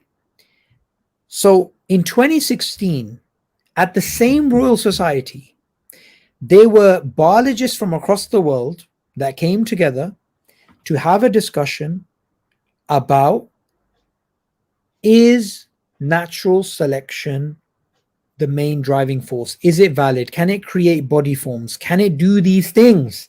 Can it do these things that it's supposed to be doing? The very fundamental idea of Darwinism was being questioned. You had the old vanguard of Darwinism standing and not giving territory and saying, no, natural selection is the creative force and is the main driving force of evolution. And you had people on the other side. People on the other still side. within his lifetime or not? Sorry? So is this within the lifetime of Darwin, or is he off the scene? No. I'm saying this 1859, Royal Society, he published his paper. Okay, and 1870. And for the last 150 years, we've been told it's true. How dare you challenge it? You're a creationist, this, that. Right. 2016, London, the same Royal Society, two groups of biologists are coming together, the Darwinists and the ones who want to challenge Darwinism, both atheist, secular-minded scientists, going head-to-head. And what they're going head-to-head with, not about the details of the theory. The very core claim of Darwin is natural selection the main driving force of evolution. The reason so they why had it once back in 1870, and they've had it. Has there been a repeat discussion, or did it just happen sort of a couple of times? Has it been a regular discussion? We've had discussions about the validity of Darwinism throughout the period. However, it was generally accepted by the biological community in the early part of the 20th century after the modern synthesis. What I'm trying to get to is that the public idea of this theory being immutable, unchallengeable, and something which is beyond doubt, and Darwinist scientists agree about this. In 2016, at the very same place where Darwin first proposed it, biologists are coming together and they're challenging the very core idea. The very core idea. Not Muslims, not imams, but it's atheists on both sides saying we have a disagreement on one of the fundamental principles of Darwinism. Not one, the fundamental claim of Darwinism. The fundamental fundamental claim. Right, exactly. It's almost like you take away Tawheed from Islam, there is no Islam, it's rituals. Exactly. Right? I mean, this is how you take away natural selection from Darwinism, you got a shell left. You got nothing left. Right? Yes.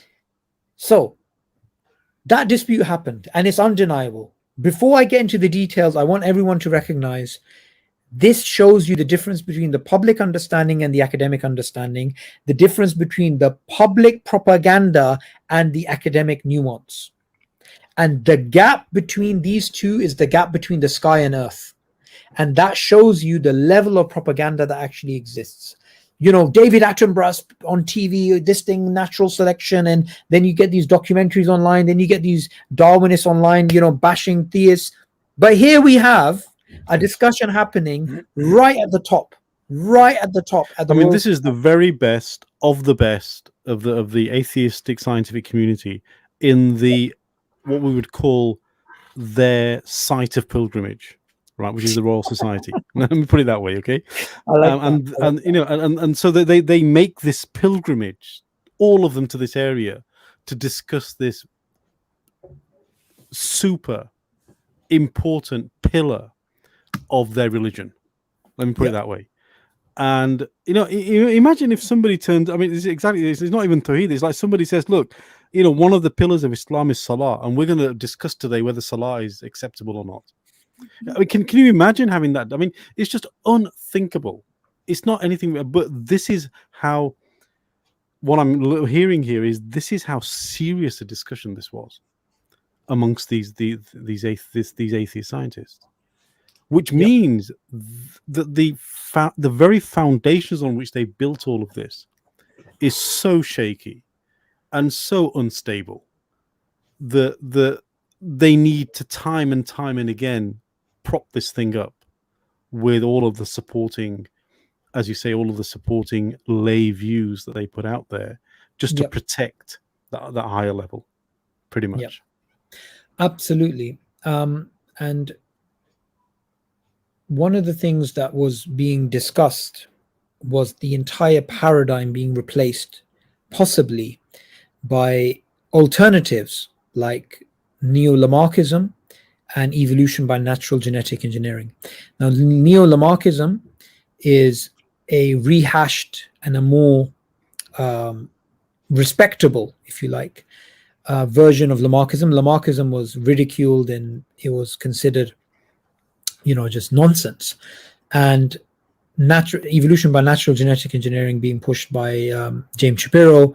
So even if the people watching right now are unaware of what, even if they don't understand the earlier part about what is Darwinism, the very takeaway message here is there are alternatives which people were trying to propose. The core theory is being challenged, yet the public is being lied to.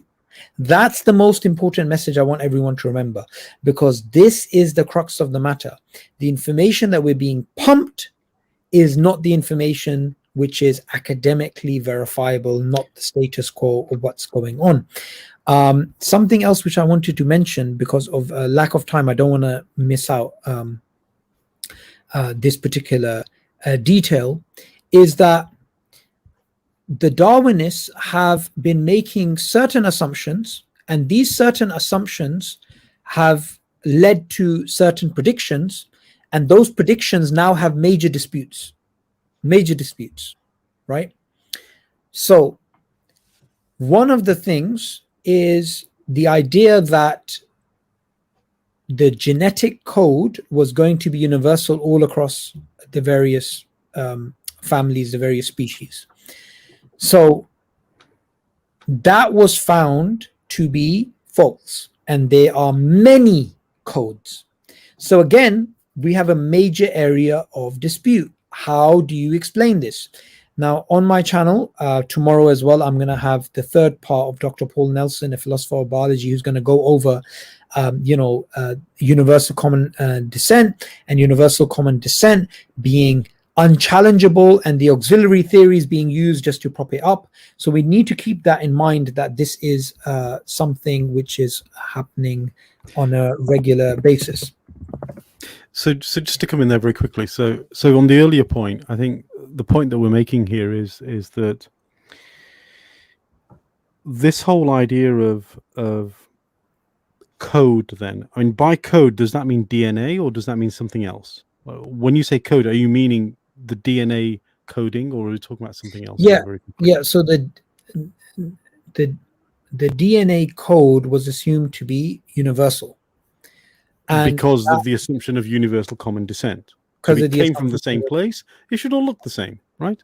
Because it should be the same. Sorry, be the same. Because you start off with a code, you can have modifications, but the mother code, if you like, has to be the same. Right, exactly. So that's important. So they're expecting a baseline code to always remain the same because it came from that baseline, that common baseline, even despite the billions of years of their supposed random mutations and all the rest of it.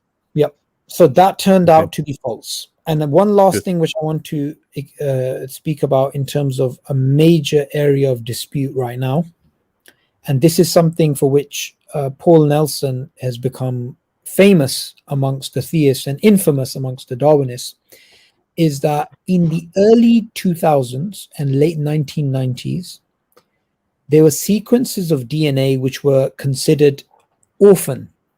The reason why they were considered orphan is because the parent common ancestor of these two subspecies did not have the DNA that existed in one of them.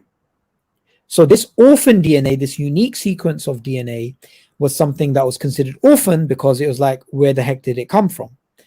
So initially the Darwinists said, well, firstly, that orphan DNA shouldn't exist. But when it did come around, the Darwinists said, oh, this is just a statistical error. There's some information missing. The DNA, the orphan DNA as a concept is a joke. There is no orphan DNA. It's going to go away. Paul Nelson, the philosopher of biology, he predicted, no, you're going to get a lot more orphan DNA. As the years went on, they found out there is a lot more orphan DNA. Now, there's the whole concept of orphan DNA, why Paul Nelson predicted there's going to be more, why the Darwinists predicted it doesn't exist, and then how they tried to come up with ad hoc rationalizations is something for which there is a video which I'll give you guys, which you can put in the description. I've covered this. I think it took us about an hour and a half or 2 hours. You can go into the details of that. So I've covered so far the probabilistic framework, the assumptions, and the disputes. Now I think what's important is what I alluded to earlier, which is social Darwinism or evolutionary psychology, because I think that is another important discussion to actually have, which relates to the religion of Darwinism. That Darwinism is not just a a valid scientific theory, which we accept it to be, but there's something way beyond that, which is much more sinister than what most people would actually imagine.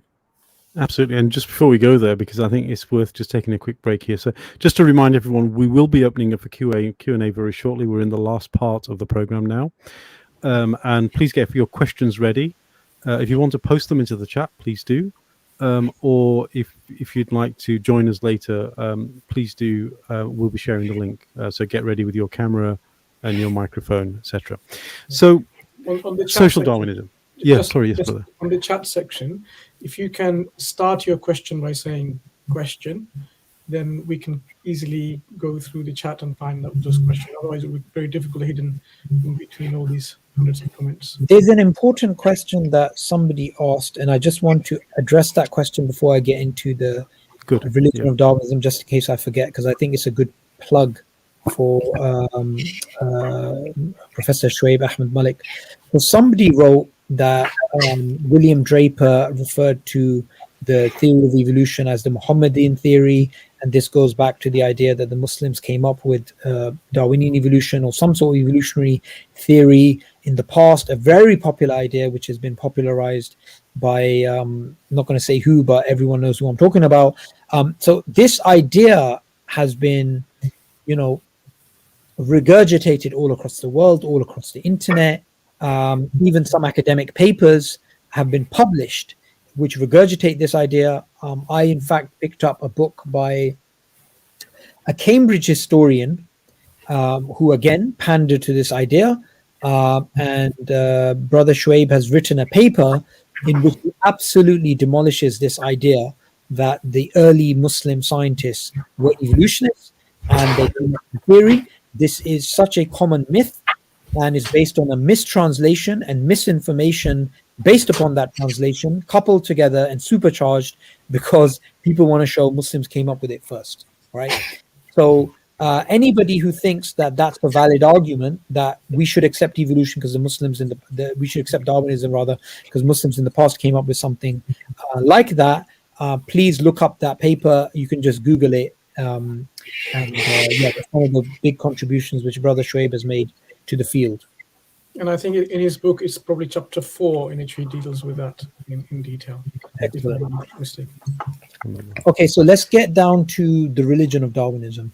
Now, the first thing I want to do is I want to highlight something which is important. Religion is not a set of ideas and a system of belief which has to subscribe to the supernatural. That is not religion.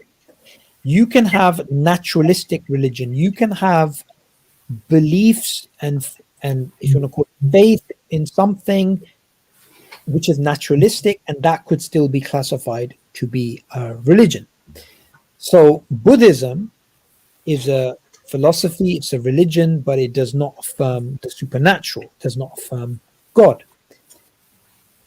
Darwinism has been described as a religion by one of the most important Darwinists of the last century. Julian Huxley, as you can assume by the name, was related to Thomas Henry Huxley, otherwise known as Darwin's bulldog.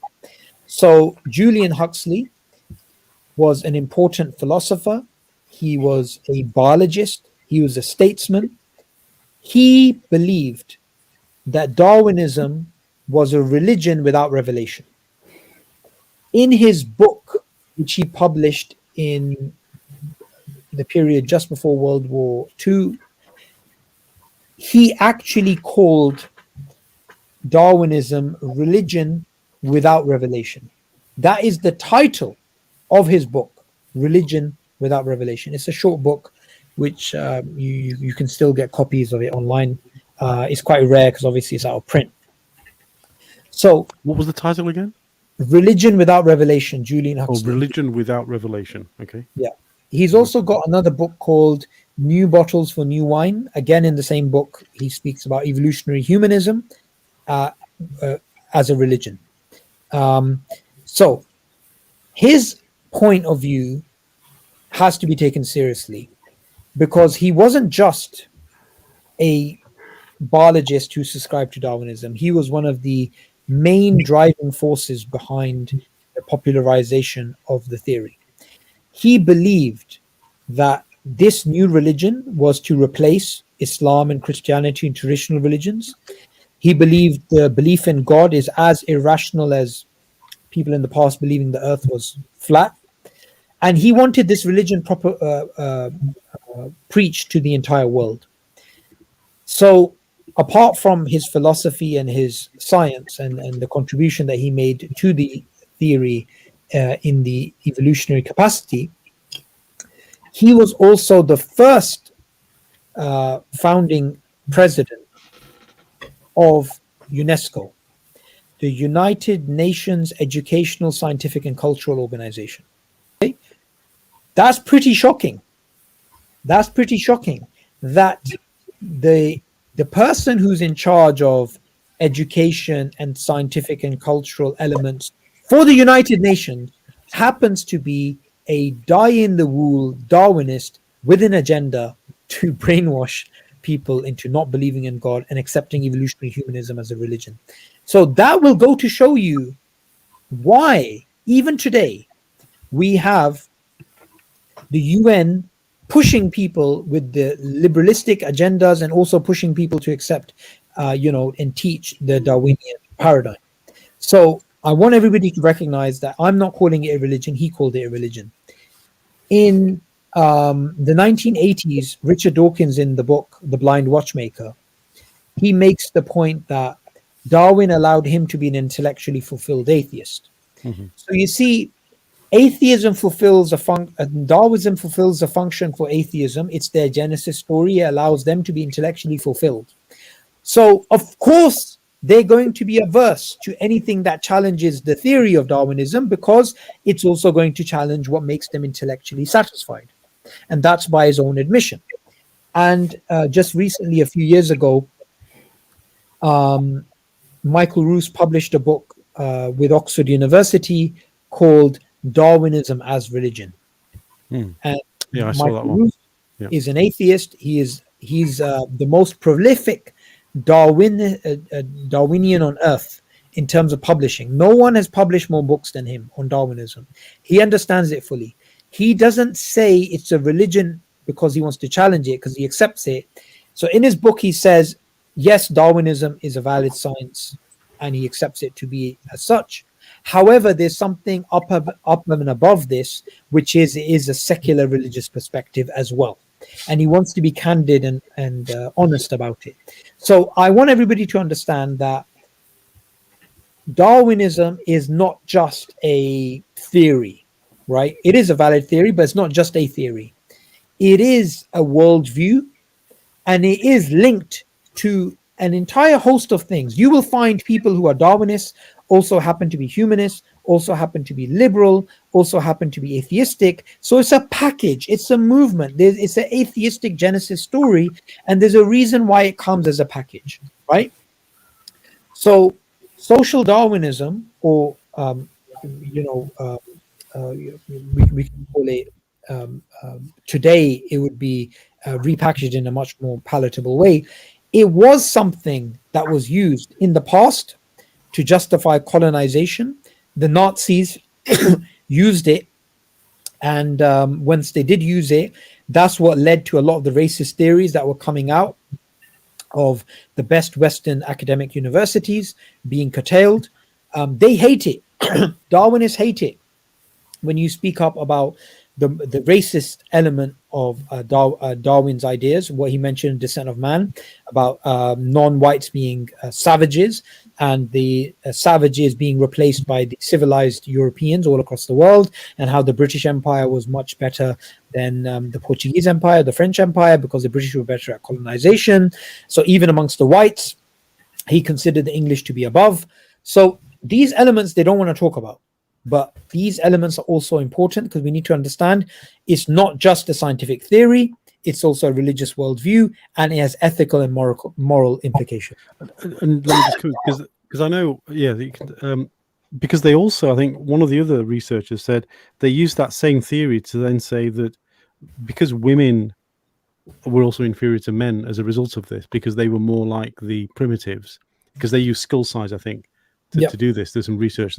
So, this whole idea of elitism is something that was, I mean, it was commandeered, but it was also there in the original work, right? Because Darwin talked about it. Now, how much of that do you think was just because of, I mean, I'm going on a bit of a tangent here, but I think it's important to maybe discuss this. How much of that do you think was because Darwin happened to be at the height of the colonial project when he was living? It's undeniable, and I think it would be disingenuous for any Darwinist to claim that he wasn't affected by his environment. We know that he took natural selection from a capitalist, from Thomas Malthus. We know that the capitalists themselves benefited from, the Darwinism as a theory fits their perspective. The colonizers definitely benefited from this justification. You can look up some academic works on Darwinism and colonization. Prior to the 19th century, the late 19th century, we had the justification of colonization being business, Christianity, and civilization. Christianity was used as a justification for the colonization of the people of Africa. David Livingstone, who Ustad Adnan Rashid had spoken about at length, you will see that the British Empire used them, missionaries and these types of people, and the white man's burden about civilizing other natives. So, once the Europeans became less religious, they needed a new justification, and Darwinism provided that. Now, how much blame can we lay at the feet of Darwin for the excesses done by the Nazis, the excesses done by the people after him, and the social Darwinists whose model of non-state intervention fitted well with laissez-faire capitalism and these types of things? Well, I think we could summarize it in a very simple way. The history is clear. The link between Darwinism and Nazism, the link between Darwinism and racist theories, these things are clear. Two quick resources for this. Richard Whiteheart has a book called From Darwin to Hitler. You can see the links there. Sapiens, written by Yuval Noah Harari. He speaks about Nazis using Darwinism, and that's why racism and social Darwinism stopped. And he makes it clear, even though he's an atheist and even though he's himself a Darwinist, that the reason why these racist elements and social Darwinistic elements ended was because of what the Nazis did, not because of scientific information or scientific change in the arguments, because the best Western universities were publishing this stuff. What we can summarize it as is this: Darwin made descriptive claims, not prescriptive claims. So, for example, I can say in the past, it was very common amongst primitive societies to bury children alive. It was very common. It was something that maybe in some places sacrificing children in Latin America was not considered evil or whatever, right? That's a descriptive claim. That doesn't mean I prescribe child sacrifice or child burial or whatever. It's a descriptive claim. So the best that the Darwinists can say is that Darwin was making descriptive claims that in the future the white people will the civilized races will wipe off the savage races, and therefore, according to him, they were going to lose the link between the civilized people and the great apes, right? So with black people and with Latinos and Turks and all these savages being wiped out, we'll have these links gone. So they say he was purely making a descriptive claim, all right? And Spencer and Ernst Haeckel and these guys, they prescribed it. They made a fallacy. It's called a naturalistic fallacy. They went from a fact to derive a value. You can argue both ways, but I think that's irrelevant. I think the most relevant thing is this is a theory which has been used, whether Darwin wanted it to or not, is irrelevant. It has been used for a great deal of bloodshed and colonization and subjugation. Hence why we should be happy if anybody's coming forward and challenging it, rather than slam dunking them and challenging them and calling them irrational. Because if anything, it should be in the interest of civilized people that this theory doesn't turn out to be correct, right? But we find people saying it's not linked to these things. Sorry to interject, Subboor. I have a question on this. So we know from history how this theory was misused, if you think about it this way. If it was a descriptive application of it. So do you really think that the idea behind the fittest are the ones who will survive, it's not just gone out of the window, and people still will always take that as an advantage? So those who are rich, those who have enough power and provision, they will always try to exploit the weak and the needy. So when it comes to the issues of property, for example, I mean, why would you think, people who are very mega rich, for example, they want to overcome and get rid of property? Because, in the natural world, you're supposed to have this kind of, spectrum in which there will be a particular group or population in genetic terms that will overcome this and will survive. So when it comes to, say, physical disability or mental disability, people are in the hospital. Don't you think even people's ethical framework will be affected by this theory? I mean, even though subconsciously, because back in their mind, they're always thinking, survival are for those who are fit to survive. Absolutely. And this is something which David Stove, a philosopher, atheist philosopher, was highlighting in his book Darwinian Fairy Tales. He called Darwinism a slander upon human beings. You mentioned hospitals. He said the hospitals is an example of why Darwinism, in its explanation of morality and human behavior, is absolute nonsense. Because a hospital is the survival of the unfittest being funded by the survival of the fittest, us giving taxes. And likewise, he goes on and mocks, the whole moral system that they come up with based upon Darwinism.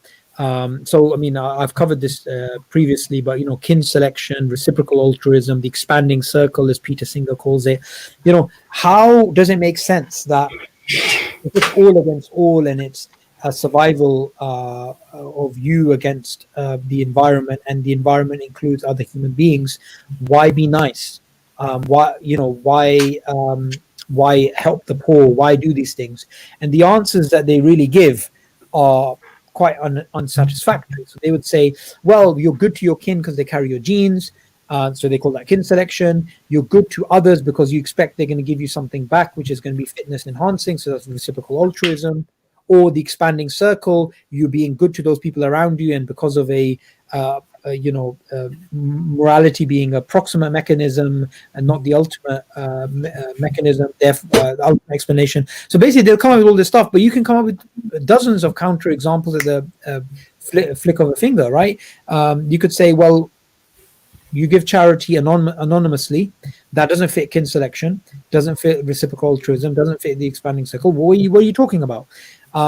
So I think it's super important that we are honest enough to understand that they have counter theories to try and explain and patch up the implications, the capitalistic implications of the theory. But again, we should be able to then challenge those things, because the selfish gene idea essentially can be summarized in the following way, which Richard Dawkins does it in the selfish gene, which is love of the species or love of all of humanity and the care for all of them. It makes no evolutionary sense, right? But a lot of our discourse, and even these atheists who are banging on about human rights and morality and ethics and civilization, they're talking about humanity and humanism. None of this makes any sense from a Darwinian point of view. It doesn't at all. So we should point that out. We should point out the elephant in the room and say human rights is absolute nonsense, because human rights, according to your worldview, is based upon morality, and morality is an illusion created by our genes to help us survive. Morality doesn't exist. Duties do not exist. There is no ontology here. So all you simply have is, as Richard Dawkins himself admits, rape being wrong is as subjective as the fact that we and contingent as the fact that we have 5 fingers rather than 4, right? So despite all of their technical jargon and sophisticated language that they use, Darwinists and atheists at rock bottom, and these evolutionary humanists, have to face the dark reality that there is no grounding to morality and ethics and human rights and all of these things that they bang on about and use against religious people. And yet the reality is societies, for as long as we have records, have always had these present in social structures, in communities, in kinship, in family, in friends, in cross-border trade, for example, when they trade based on trust at the end of the day. Why have even trust? Why have even this need? I mean, what if it's all for yourself? Then by definition it's selfish, and by definition trust should not even be present in the environment. So yeah, I agree. I mean, it's nonsense. I mean, a good way of summarizing it is the way that Richard Dawkins mentions language, right? So language is, we would say language is to communicate, to come to truth, to discuss, to empathize, to sympathize, to trade, this. He says in The Selfish Gene, language is there for the signal sender to deceive the signal receiver. It's all there essentially from a fitness explanatory paradigm, right? So everything from our our moral behavior to the way we rationalize things, they have to bring it down to either it's going to help you survive or reproduce, or it's a byproduct of something that's going to help you survive and reproduce. So even these guys, when they're going around saying science, we should do science, and the purpose of life is to do science, and well, we can say to them, how does that make any evolutionary sense? Generally, scientists or people who dedicate their lives to these things and make that their main focus, they have the least amount of children, so it makes no evolutionary sense at all, right? And you can have a farmer in the Philippines who has more value from an evolutionary point of view because he has, say, 17 children, and say he's a peasant farmer who can't even read and write, than someone sitting in Oxford or Cambridge or Princeton who's coming up with these abstract ideas of philosophy and physics and stuff like this. So you're the guys, you Darwinists are the people who are diminishing human value, human dignity, human cognitive abilities. It's not us, right? Yeah. Yet you want to claim we're the barbarians. Exactly. There's amusing. I mean, that is amusing. I mean, that is hilarious. I mean, it's sort of comical when you think about it like this. I mean, it's comical to the extent that individuals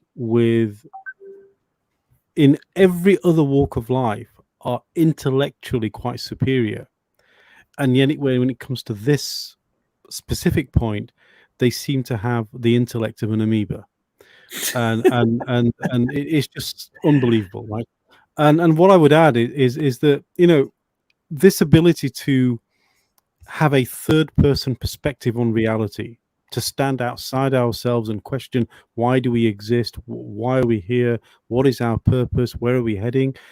I don't see bees doing this. I have no record anywhere of ants doing this necessarily, or any other creation. So if that's the case, why is it specific? If it's totally random, which is what they believe, then why is it this behavior not present in other evolutionary lines? I mean, exactly like you're saying. It's all about your paradigm. So our paradigm and their paradigm are different. Our paradigm of theism gives us mileage, and their paradigm doesn't give them anything. I mean, if anything, it's akin to a race between a cheetah and a sloth, right? Yeah. I mean, they've got no chance. We can explain stuff. We can move at lightning speed. These guys, they can be moving at a sloth's pace, and they can't explain basic human morals. And we as Muslims, we can obviously explain higher values, love, mercy, compassion, justice, these things. I mean, they're not even anywhere near to building up to those levels yet.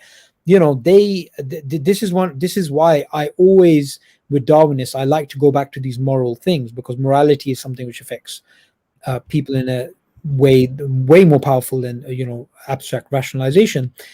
They usually make religious arguments against so they usually base their religious arguments on moral concerns, when they have no right, they have no justification, no validation for their moral claims. And that's why Darwinism is, I mean, the way Daniel Dennett describes it is like a universal acid to these old relics of morality and ethics and these types of things.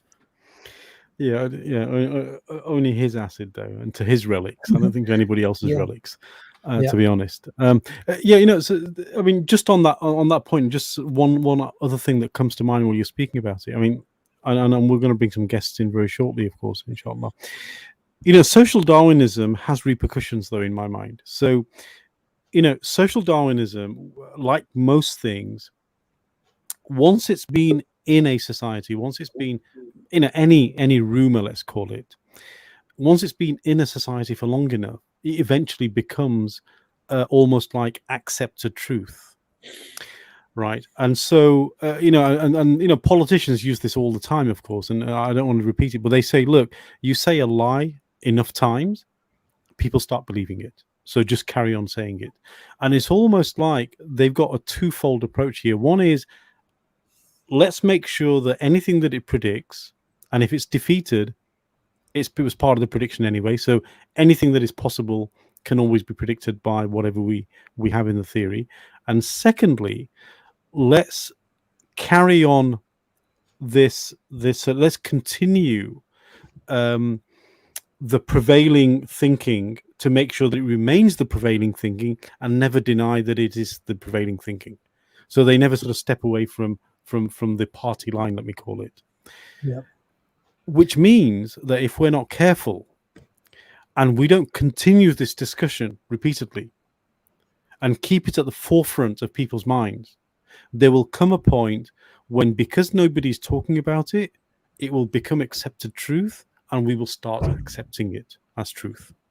I really love the way you put that, because one of the biggest challenges that we have is, because Muslims have an inferiority complex, and even Muslims who go into academia, they can have it even more because they're surrounded by people who laugh, let alone miracles. They laugh at the idea of God, let alone the miracle of Adam alayhi salam or anything else. And you have to have intellectual courage to say, no, we don't accept that. You have to have intellectual courage to say, your worldview is based upon these assumptions. Right. And one of the biggest issues that we currently face is that there is censorship of people who come up with ideas which are anti-Darwinian or, say, pro-intelligent design. Even if you don't believe in intelligent design, you should agree that people have the right to actually put forward ideas that can challenge Darwinism.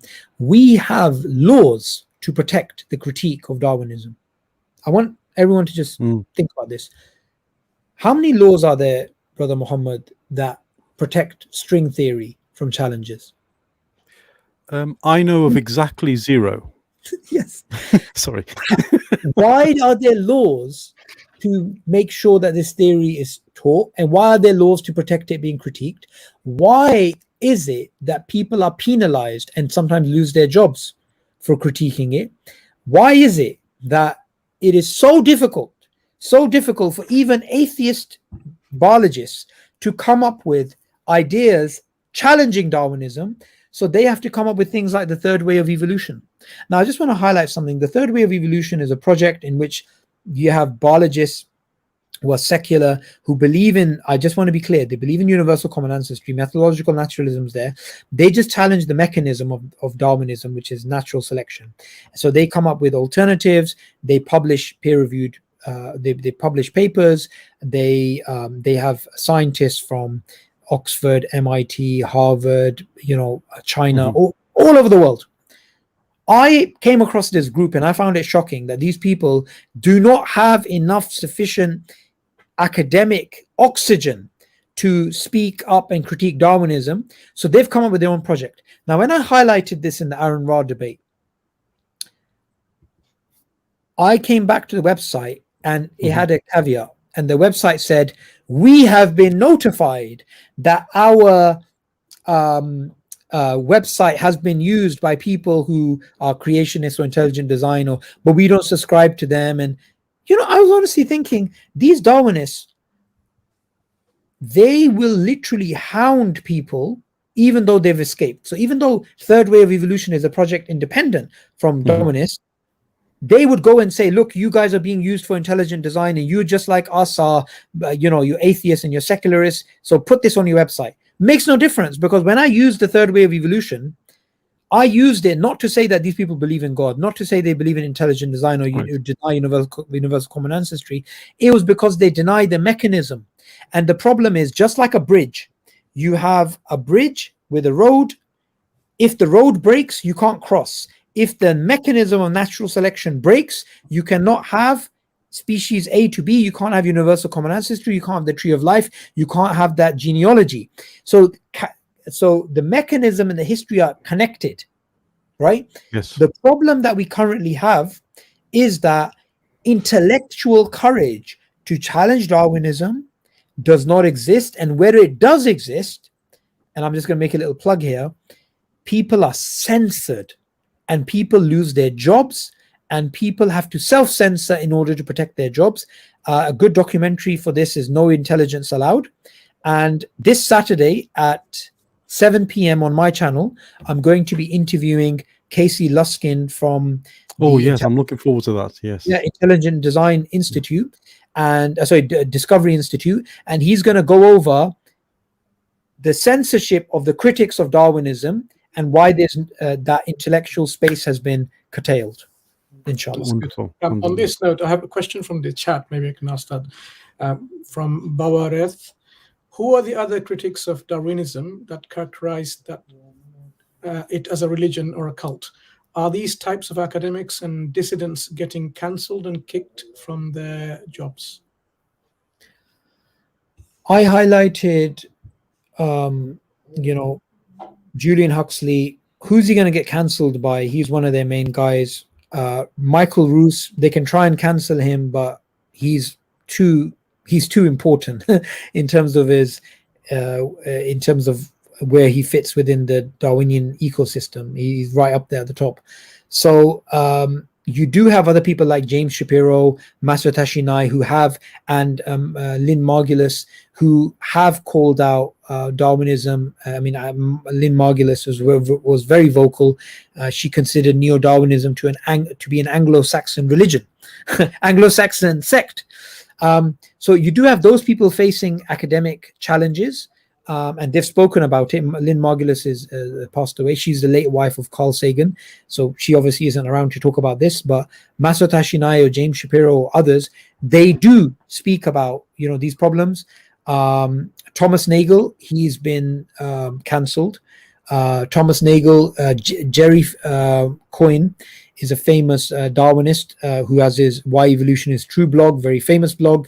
Thomas Nagel, famous atheist, was cancelled from that blog because he published a book, Mind and Cosmos, Why a Neo-Darwinian Theory is conception of the universe is conception is almost false, almost certainly false.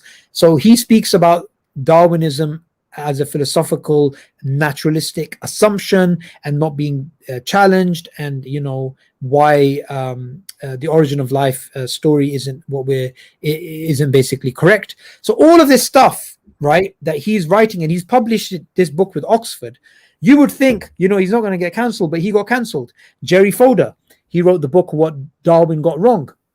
He was groveling.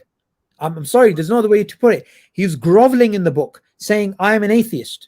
I'm a die-in-the-wool, atheist. I'm a card-carrying atheist. I'm critiquing Darwinism, but I don't believe in God. I don't believe in intelligent design. My allegiance is with you guys, and blah, blah, blah, blah. But still, he was getting slapped, right? And he was called a secular creationist, even though he is simply saying, I'm just critiquing Darwinism. So you do have this pressure. You have this immense pressure. Another interesting book on this is the Altberg 16, which is about other Darwinists, Darwinists and the problems in terms of the people who want to challenge them and stuff. Again, they're secularists, they're atheists. So this censorship is there. Freedom of speech exists if you toe the narrative. It doesn't exist if you want to challenge the narrative. So these things are abundantly clear to someone who even does a bit of surface level scratching of what's going on. Thank you. On a related question, Alab Zeharan is asking, what do you think about critics of Darwinian evolution like David Stove, Stephen C. Myers, and David Berlinski? And what importance do they and others have in today's and future discourse? Okay, firstly, we need to make a distinction here. It's not, they all, I mean, the people mentioned, David Belinsky, David Stove, Stephen Myers, yes, they're critics of Darwinism, but they fit in entirely different camps. David Belinsky, I believe, is not a theist. He is an agnostic. He's agnostic of a Jewish heritage. You have Stephen Myers, who is a Christian, believes in intelligent design.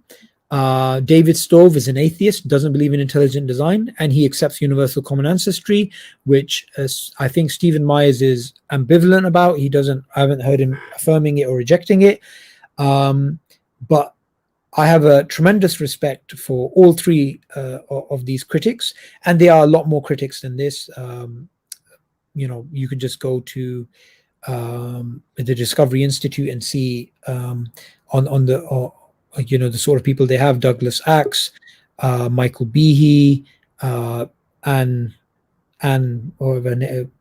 I've forgotten her second name, and then on the atheist side or the secular side, like I mentioned, James Shapiro, Lynn Margulis, Eva Jablanka, and then you know, people like David Stove, who took it on philosophically, Ronald Brady, who's also passed away.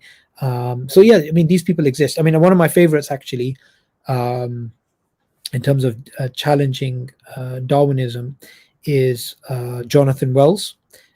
There's also another mathematician, who's linked to the intelligent design movement. Forgotten his name, but I've done an interview with him on my channel. Muhammad, do you know, what was his name again?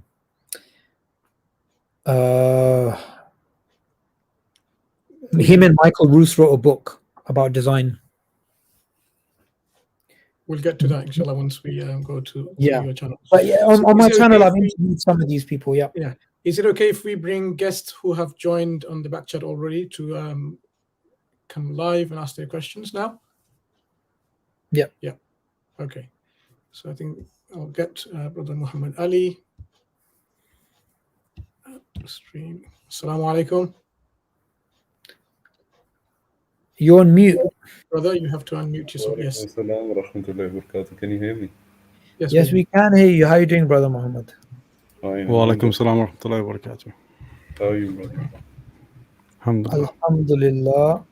And assalamu alaikum to Brother Ahmed as well. We'll come to you very shortly. Welcome, Brother Ahmed. Nice of you. Assalamu alaikum wa rahmatullah. Welcome, everybody. Wow. Wa alaikum salam. Brother Subboor, you know, as a person who's not that well versed with evolution on an intellectual level, I just wanted to ask you about, like, when I was, you know, I came in the stream, I was thinking of questions that I had. And I think that any Muslim, who doesn't accept Darwinian evolution, he would have, like, basically three sorts of general questions, which he would, you know, if he had the answer to them, I think he would be a lot better equipped with handling these kind of doubts. So can I just get to those questions? Yeah, I would say one question per person would be better, because what we want to do, last time we didn't, we had loads of people waiting, and we promised some people, I've forgotten their names, but because we ran out of time, we promised them to join the stream as well. So if you choose your most pertinent question, and maybe your other questions will be answered when the other people ask. Yeah, I'll just outline the questions. It's not you know, necessary for you to answer all of them. You can just generally sort of address them. But when we sort of think of Darwinian evolution, right, the first question which comes to the mind of people is like of inter-species evolution, right? Is there any kind of evolution possible within a species, or is there evolution possible in intra-species? I mean, what's the difference? Because when we hear these people proving evolution, right, the popular atheists, they use arguments like, for example, we have this tailbone, or arguments like that, right? So do we get a sort of, and we also have these examples of, for example, the beaks of birds changing in urban areas over time, and etc., etc. and the lungs of people who dive underwater in certain fishing villages, expanding or something like that. So is like any sort of evolution possible, and like how would you deal with this argument? And the other two questions were basically you. I think it's better I address this, Okay. because sometimes I forget if you go into the other questions. I answered this in the earlier part of the stream, but I'll just give a few more details. So the thing is, look, what is possible in terms of evolution and between intra-species or macroevolution or whatever? Well, what do we mean by possible? You mean possible as in what we as Muslims can potentially accept, or what is possible according to the data? I think the first thing to highlight, which is most important, is what I said right at the beginning. We can accept Darwinian evolution to be a valid scientific theory and work within that paradigm, and we should be open to any of the ideas that they posit. So if they posit certain ideas, we are fine to accept them and go over it. Our main issue is when it's used to deny God's existence, or when it's used to deny the possibility of the Adamic miracle. Other than that, we don't have a dog in this fight. We don't really care, frankly, whether this species is linked to that species, this type of evolution is possible or it's not.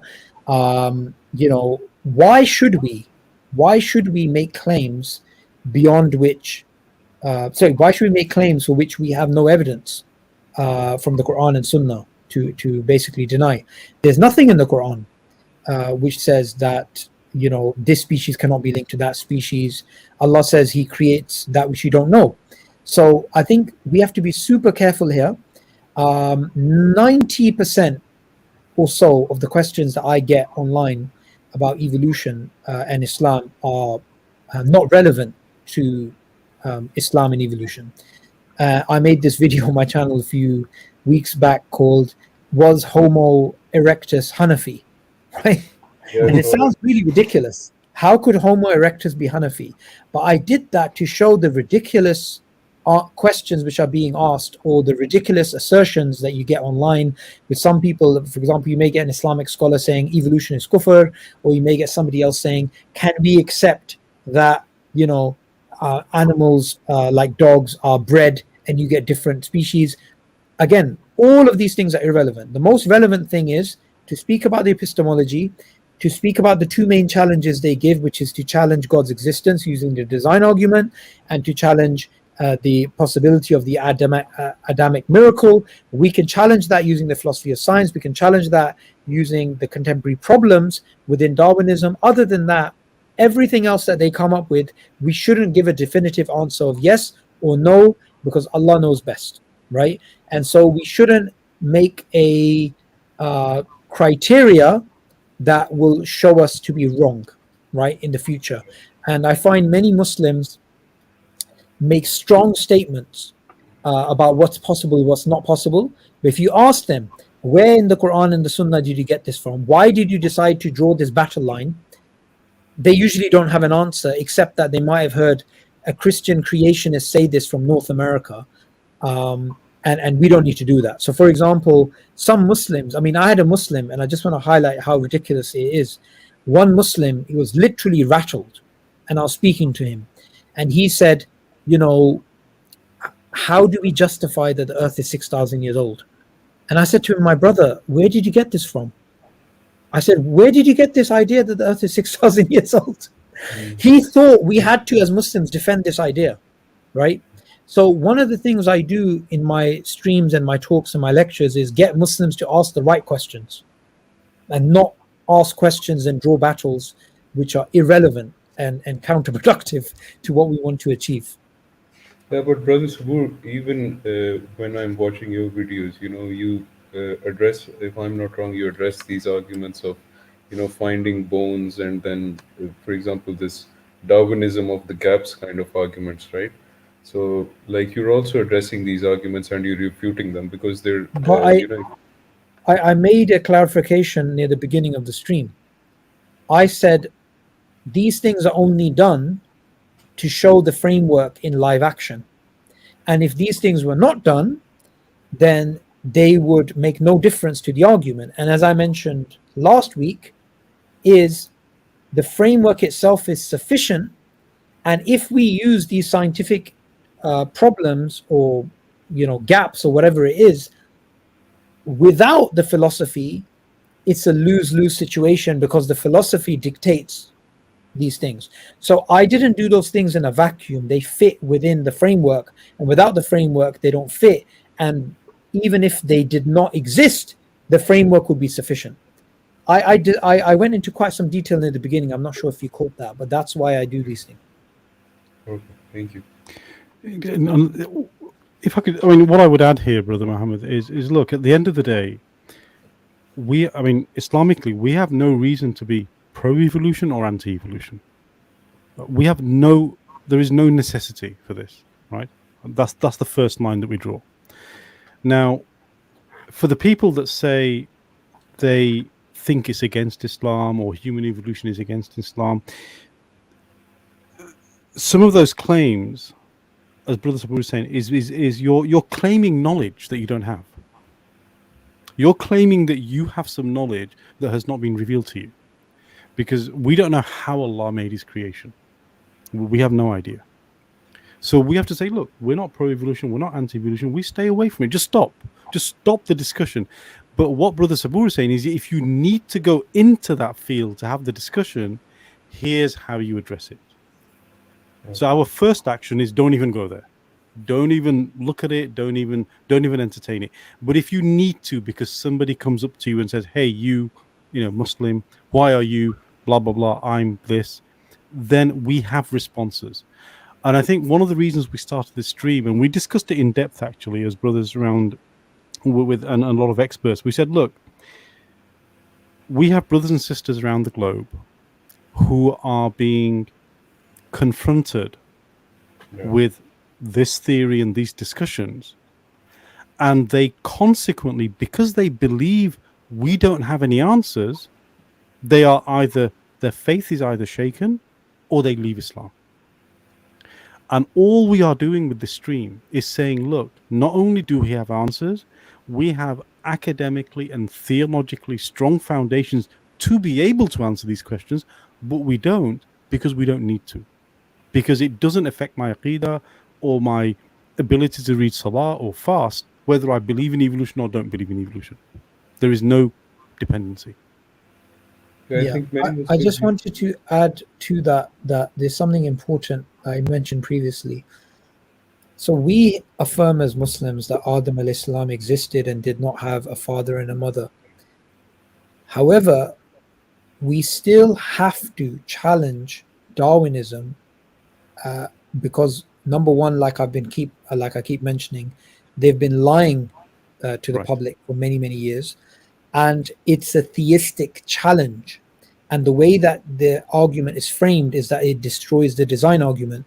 So even though technically it's possible this species is linked to that species Islamically, and we can't say yes or no either way, like you pointed out, Brother Muhammad. However, the reason why I spend a great deal of time, and Brother Ahmad and others, other brothers spend a great deal of time challenging Darwinism, is to make sure that it's not used against theism, because ultimately that's what it's about. Absolutely, 100%. I would recommend a book at this point, which I think is important, Philip Kitcher's book, Darwin on Trial. Philip Kitcher is one of the founders of, or the founder of the intelligent design movement, and he really sussed out what is the problem. What is the real issue here? And it's not got to do with this fossil or this bone or this vestigial organ or this tailbone, which is supposed to be a tailbone or whatever. The real issue is theism, naturalism. Which one do you pick? Whichever one you pick colors everything you're looking at. And if somebody wants to use the color to challenge a paradigm, we're going to deny them that right, because we're going to say to them, there are presuppositions here which are affecting your judgment. Our main goal, I believe, is quite simple. It's to not destroy Darwinism, not obliterate it and replace it with a new theory. It is simply to show people what is going on as best as we can, and they themselves will see it is not a theological issue at all. Yeah, and I just just making this last point of the hosts want to call other guests up the stream, but no, I think that even the people who arguing a Darwinian case and for anti-theism, they want to argue Darwinism for anti-theism. For example, Richard Dawkins, right? You have him on video saying, like he's asked this question, like, why do you address Darwinism and say that it leads to atheism when this whole argument is very logically fallacious? And he says, I know that Darwinism does not lead to believing there is no God, but because religious people think that, I just do dawa to them in this manner. Yeah, he plays the game. Exactly, he plays the game. Exactly. He feeds off the ignorance of people. Exactly. Yeah. And which is why we need to be educated. And if we're educated, we don't fall for this. So I'll give you a simple analogy here, yeah? So you have a toothache, and you want to go to the dentist because he's going to give you a root canal, remove the tooth or whatever. You look online, you see a dentist, and he's got 5-star reviews. He's great. He's fantastic. You look at the other one, it's got like negative stars if possible and negative reviews. That's trust and distrust. So one of them you're going to be like, okay, that's trustworthy. The other one is going to be like, okay, this guy looks dodgy. I want people to understand over the last 150 years just how much propaganda has been fed to the public. If I can just get that message across, I'm happy. I'm happy because I think it's about trust. I want people to start becoming more skeptical at the stories that they're being told. I mean, one of the things, Muhammad, you mentioned, which we didn't go into details, but I think is definitely worth getting into, is the just so stories. The absolute nonsensical ideas these guys come up with, which may be coherent, which may be consistent with natural selection, but they have zero evidence, absolutely zero evidence, right? Yeah. So essentially, the likes of Dawkins misuse Darwinian theory for their agendas. There's a book Shoaib he actually recommended this to me. I'm not sure if he's given he gave a talk on my channel on this book, which is The Selfish Scientist, or The Selfish Dawkins, and it's all about how Richard Dawkins uses the selfish gene and Darwinian theory for his own agenda. That's what I want people to understand. I want people to understand this isn't science versus theology. This is scientism being used as a veneer to challenge theology using the guise of science. So it's got nothing to do with science versus theology. This is theology versus the atheist Genesis story. That's what's going on. This is actually a bias. If religious people were on the side of doing some kind of biased thing like this, and if they somehow admitted this would be a very big deal. But when we see this kind of bias and this totalitarian, authoritarian, views by liberalism in not being able to challenge their own ideas, that's very disturbing, to say the least. That's true. Okay, brother Muhammad Ali, thank you for joining the Subboor. I appreciate you coming on. We've got a few other guests waiting, so we're going to move on. So thank you again for joining. Assalamu alaikum once again, Brother Ahmad. Assalamu alaikum. How are you doing, Ahi? All right. Nice of you to join us again. Thank you very much. If you would allow me to make a few comments. So number one, what a great couple of hours actually of 2.5 hours actually of analysis and deconstruction of the imposter theory of evolution, in my opinion. Great starting with the linguistics, because there's always those games that they're playing with the linguistics, and when it comes to even using the very definition of evolution to obfuscate the whole thing, somebody will say evolution is a fact. You see change around us because evolution is just change.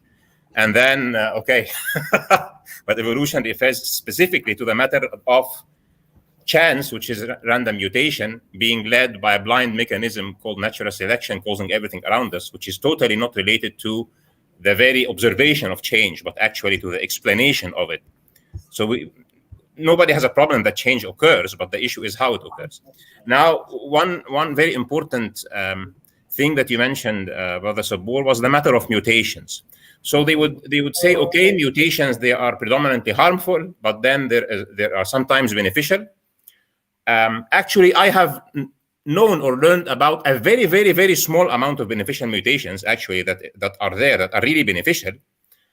But the topic is that myself, I have looked into the literature, and you cannot find really a statistic, an accurate statistic based on any scientific inference that says how many mutations can really be beneficial.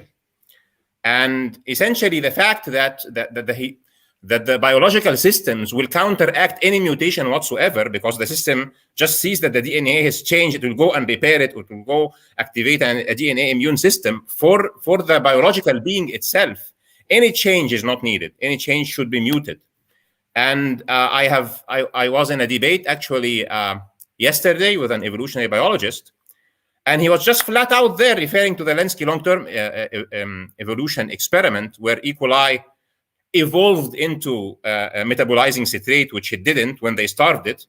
And his whole argument was, look, this is a beneficial mutation, while when you look into the literature, you will find that essentially the system has moved part of the DNA purposefully into another part to consume the material that exists in the environment. There is no chance whatsoever there. And I had to go into an after show and discuss this at length, like for 45 minutes. And the guys are putting this on the screen and say, see what happens? This part of the DNA that was deactivated moved into that part after a promoter, and now the E. coli can metabolize citrate. And then I'm going like, and guys, can you still call this a random mutation? It's very obvious that this program has reacted to the environment, which is more like what Brother Subboor was talking about. If they now go and redefine with the work of people like you have mentioned, that mutations are actually pre-programmed responses to the environment, then they should stop using the word mutation altogether and stop using hollow words like exaptation and this nonsense.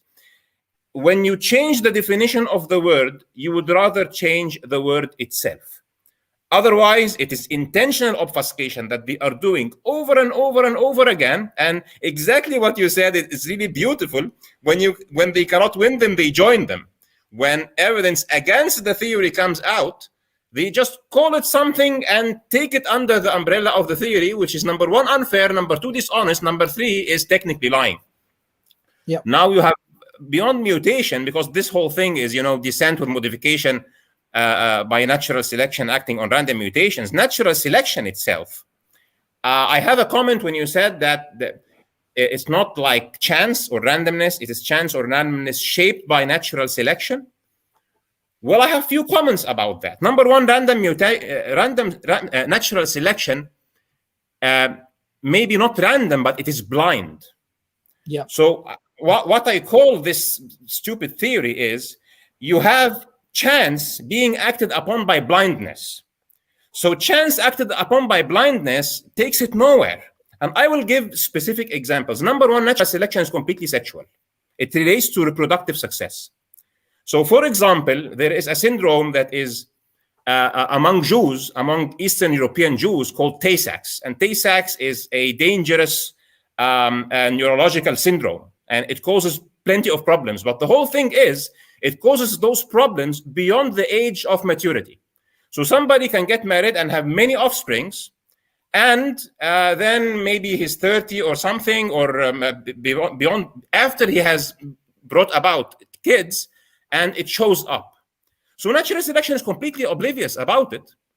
Another thing is like sickle cell disease. It has been with humans. However, natural selection selects people for sickle cell disease, because if you have sickle cell disease, malaria does not kill you. But if you marry somebody from Europe, for example, and then you take your kids and live in Europe, the kids will suffer from sickle cell disease, which is itself very uncomfortable because you are almost suffocating all the time. And natural selection takes no consideration to that. Natural selection is only about how many kids can you bring about. And then natural selection, by definition, the name is selection. So there has to be something to select from. So there is nothing new can come from natural selection. One more thing, the reason I call it dumb is one of those allegations. For example, when the theory comes in the development of multicellularity. So unicellular life, they say unicellular life came into multicellular life. And they have no explanation for that. So they say, okay, what happened is that cells came together into colonies, and then individuals into colonies started cooperating. Those individuals are just unicellular organisms. And then they started specializing, and then they became one organism, just like that. It's magic, okay?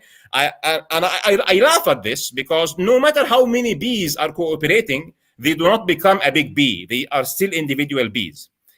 But the funny thing about it, just for the audience to understand how stupid this mechanism is that when a colony forms of unicellular organisms, of unicellular eukaryotes, for example, in this example, some of the cells in the environment are giving and taking, and some other cells just take and they do not give, and they are called technically cheaters. And like what happens in human societies, those cheaters, in the absence of law, they prosper. So actually what natural selection does is that because the cheaters are stealing from the colony energy all the time and they are not giving anything back, cheaters have reproductive advantage. So cheaters grow and grow in the colony until the colony breaks down. Now, if the environment is so bad and the colony can take what the cheaters are doing, okay, the colony will survive long enough until the environment becomes good, but then it will have to eventually break down because the cheaters always win. Why? Because natural selection will favor the cheaters. This is the kind of dumb and completely stupid mechanism that the Darwinian mechanism is proposing, for example, to move life from a unicellular stage, bacteria, for example, or unicellular eukaryotes, into animals and plants. This is what natural selection is. Absolutely.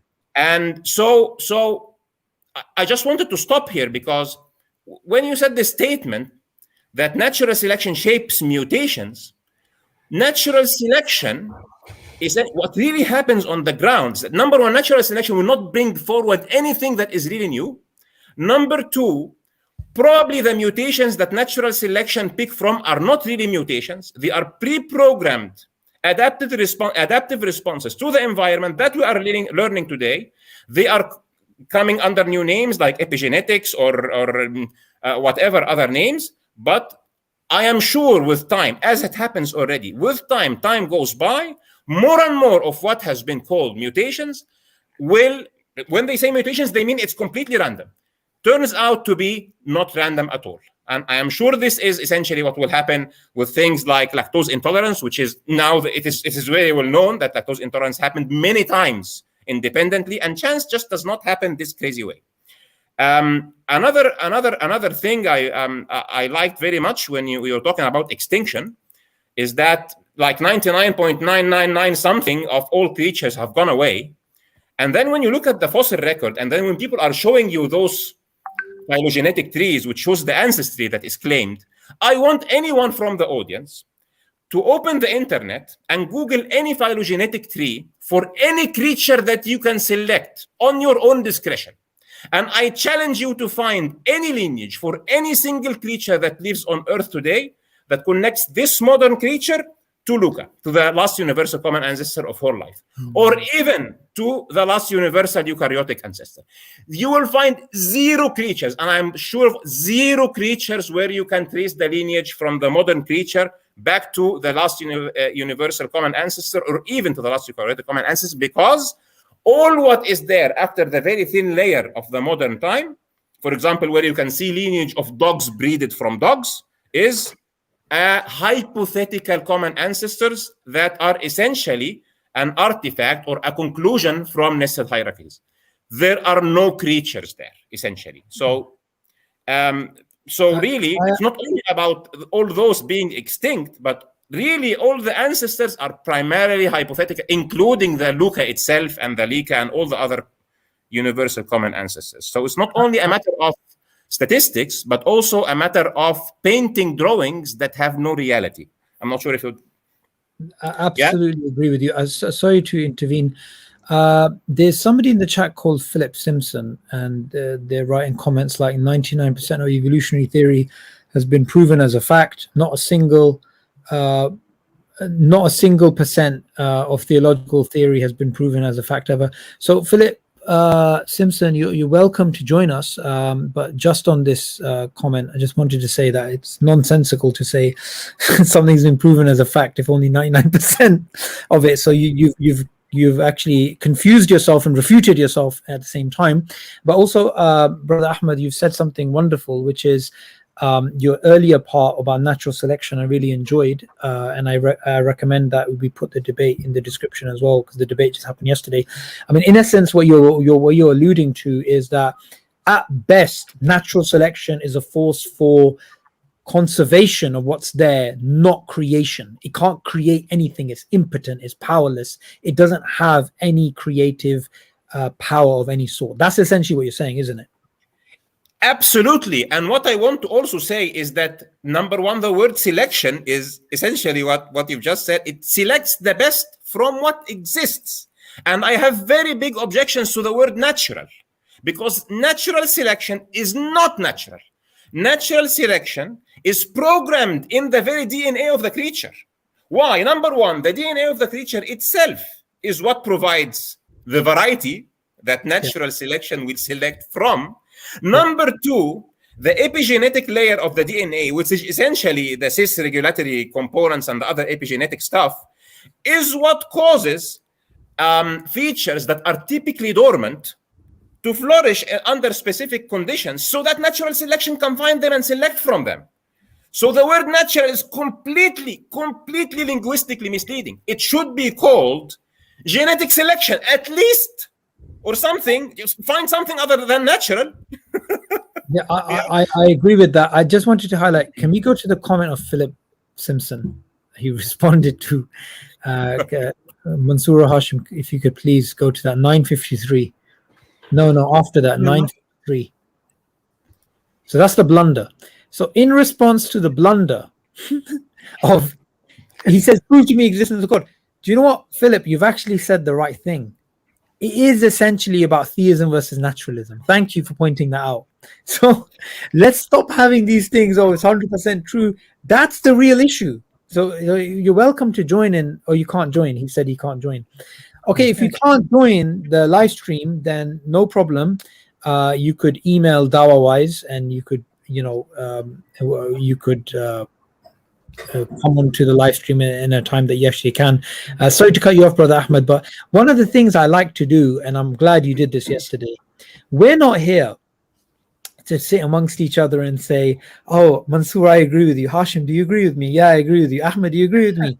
Like, if you disagree and you want to draw a battle line and you want to disagree and fight these ideas, then welcome.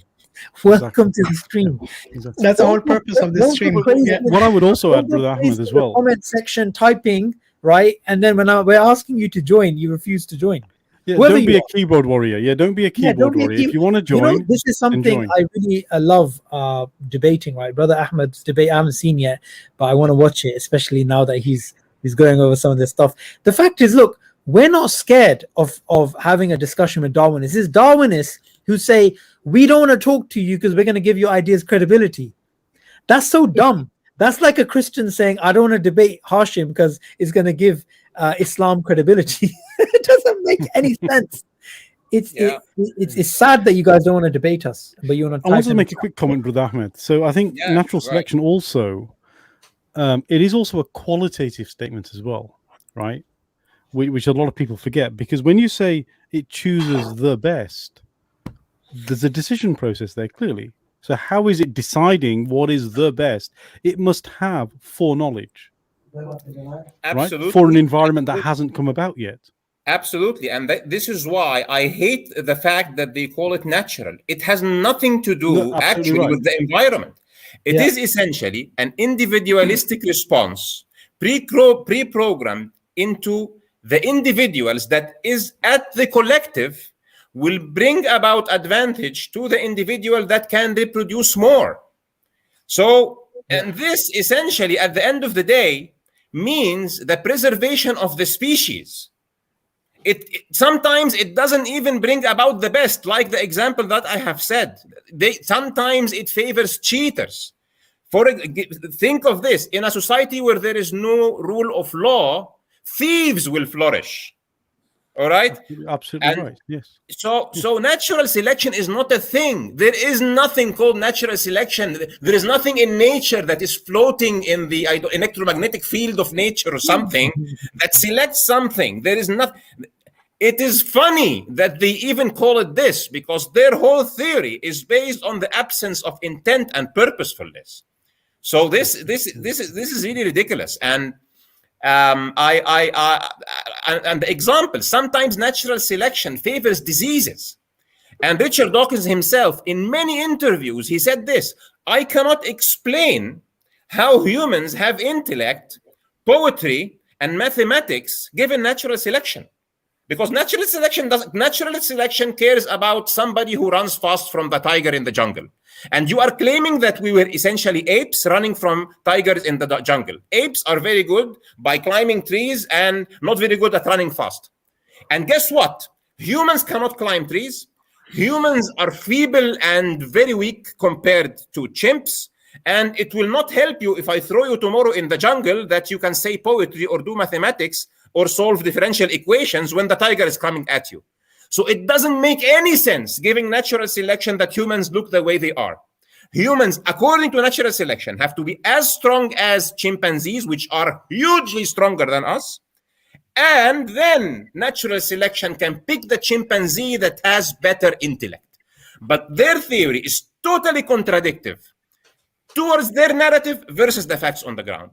And this is what natural selection is. So we can just give examples until tomorrow, but and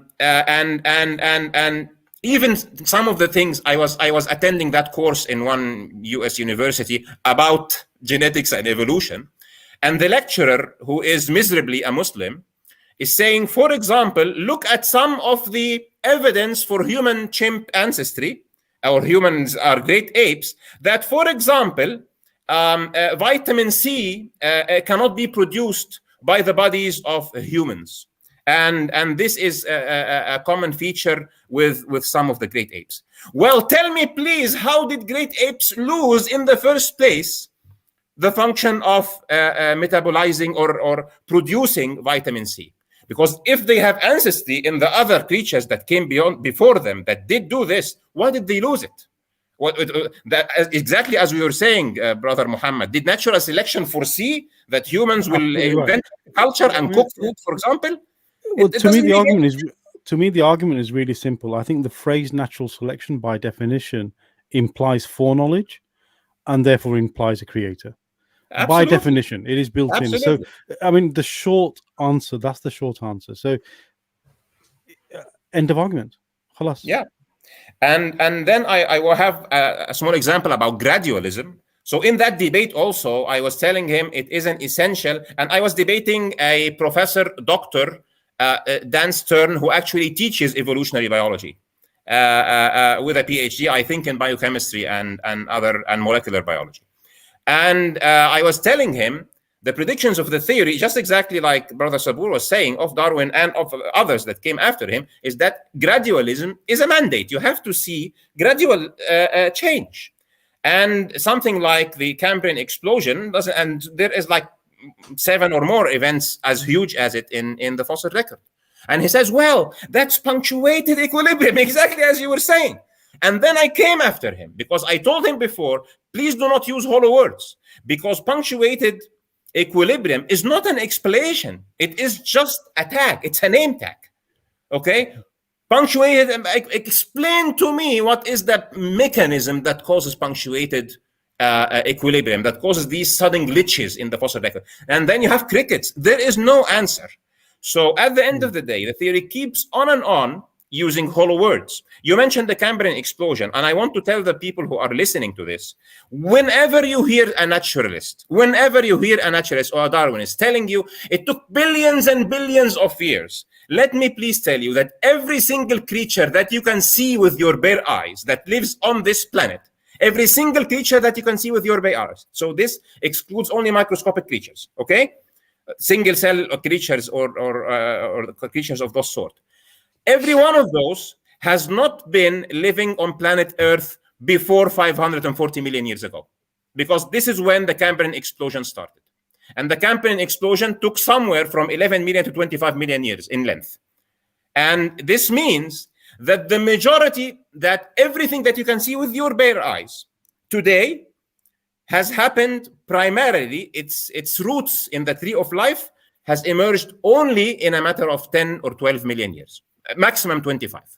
And you cannot find any animal walking or any fish swimming before 540 million years. And the kind of life that was in the age before that, which is the Hydractian, is almost totally extinct. So there is no billions of years, by the way. There is no billions of years at all. That's an interesting point, Brother Ahmed, because it brings to mind, because one of the explanations they have, remember, in order to explain why they don't have the fossil record, is they use the Great Extinction Event, right? They posit this Great Extinction Event, which is why the dinosaurs vanished and so on and so forth. Now, the question is you can't have the Great Extinction Event and then also have Luca, and then also have the phylogenetic tree, and also have all of these fossils that are supposedly missing, and explain the Cambrian explosion. They're trying to have everything at the same time. Either you had one or the other, or you didn't have the third, right? Actually, you reminded me of something very... I'm doing this thing on my channel, doing it slowly but surely to be as painful as possible to evolutionary guys. It's called Is Evolution True or False course. I would encourage as many people. It's a free. Anything I do is free, by the way. And I start from the molecular level, from the RNA world hypothesis into Luca, etc. And I say this, very simple, just responding to what you said. If Luca is the first cellular life form where you can trace it to be the last common ancestor of everything. So maybe there was something before it, according to the theory, that's a living cell, but the tree of life ends there. Maybe whatever was before, a bush of life or whatever caused it, but there are many things about it. But the argument is like this. If Luca was so successful to survive a very aggressive lifestyle on Earth 3.8 billion years ago, or whatever its age is, and this is a unicellular organism, and we know that unicellular organisms are the most successful kind of organisms that live on the face of the Earth. You try to kill bacteria in any way, and bacteria just lives. They develop this and that, and they have plasmids, and they have wild cards in their sleeves and do everything. So how come the father or the mother, or whatever you want to call it, of every one of those, who was so simple and versatile to the extent it is the trunk of the tree of life itself, has gone extinct? Please explain it using your own theory. And then they will contradict themselves when somebody in very simple logic tells them, if there are human beings that have come from great apes, how come there are great apes? They will tell you this. How come there are still people in Britain if they have migrated to America? Okay, why don't you use the same logic to the origin of life? Where is Luca? Where is it? Paradoxes all over the place. I will just jump to the next thing. Another paradox when you mentioned junk DNA. And junk DNA, they predicted that the whole genome, human beings should have 98% junk DNA, according to the theory at one point of time. It is this ridiculous, okay? And then the ENCODE project comes and says 80%. And then they do exactly what you said. They do, okay, because junk DNA will consume all this energy for replication, and then natural selection will have to cause all this DNA to be thrown away, so only the DNA that makes sense remains. And then yesterday I was discussing novelty. It was about novelty. Can the Darwinian mechanism, and even modern synthesis and the extended modern things, can it justify novelty? And then I am telling him, you cannot justify novelty. Where will the genes come from? And the explanation in the theory is that there is this intergenic genes that are genes that have no value, that are between other genes, and they just change randomly, and just voila, with magic, they become functional genes. How ridiculous. Okay, but not only how ridiculous, you have just, for example, as Dawkins in an interview said, well, oh, but of course it has to go away because it consumes energy and natural selection bring it away. But then when you want to justify novelty, again, you will refer to intergenic genetic material, which is junk DNA by definition. Otherwise, if it's not junk and it gets so messed up to the extent it becomes completely new genes, how come did natural selection let it go? If you mess up that much genes, it is lethal to any organism to have even 1% mutation in his genome. We will kill any organism, okay? But let me give you this surprise. Maybe somebody will say, maybe this happened so far away to the extent that, for example, at that time, there were so much junk DNA. I put it in front of him. According to very late recent studies, I picked this up from a conference in 2015, evolutionary biologists were talking, where very serious studies have identified 1,700, that's 1,700 and something, maybe 34 genes in the Homo sapiens species specifically, that have no homologs whatsoever. You cannot trace them to even the hypothetical common ancestor with great apes. 1,700 genes. Luca, the common ancestor of life, according to the theory, had a total of 335 genes altogether. So what is this? You are telling me that within 6 million years, for the human being to be a better creature, or to be this creature, that it is this marvelous creature, 8%, because human beings are estimated to have like 20,000 genes, some from 2025, 8% of its genes have been destroyed. 8% of the genes of a great ape, which is a marvelous creature too, we should be completely disabilitated and we should be a monster. We should not be this beautiful creature. So paradox after paradox, you say there is junk DNA, it turns out to be functional DNA, you say it's so natural selection, and then you still explain novelty by intergenic gene mutation. What nonsense. You know the real paradox here, Brother Ahmed? It's so funny. The real paradox here is like saying, if I rummage around in the back of a restaurant in the trash for long enough, I'll find a 3-course 5-star meal. Absolutely. Just from that trash, right? Only. It's worse than that. It's worse than that, because it's like the prediction is I'll find a 3-star, 5-star meal. And then when you find junk, you say, no, actually, that's what I predicted. That's what I was looking for. Yeah, exactly. Then you go find a rotting fish and whatever. Well, that was actually what I'm looking for. Yeah, exactly. Maybe Luca came from space and he went back to spec, Brother Ahmed. What do you think of that? Yeah, and somebody threw that at me at a point. And when those guys, they say this, maybe genetic material came into on an asteroid. So I asked him this question. Do you know what is the re-entry temperature of an asteroid? An asteroid goes up because that's why it burns, okay? The temperature of an asteroid goes up to almost 1,500 degrees centigrade during atmospheric re-entry, okay? Do you expect that if there is genetic material on any asteroid that it will survive? Put your hand on the stove and you will know the answer to this.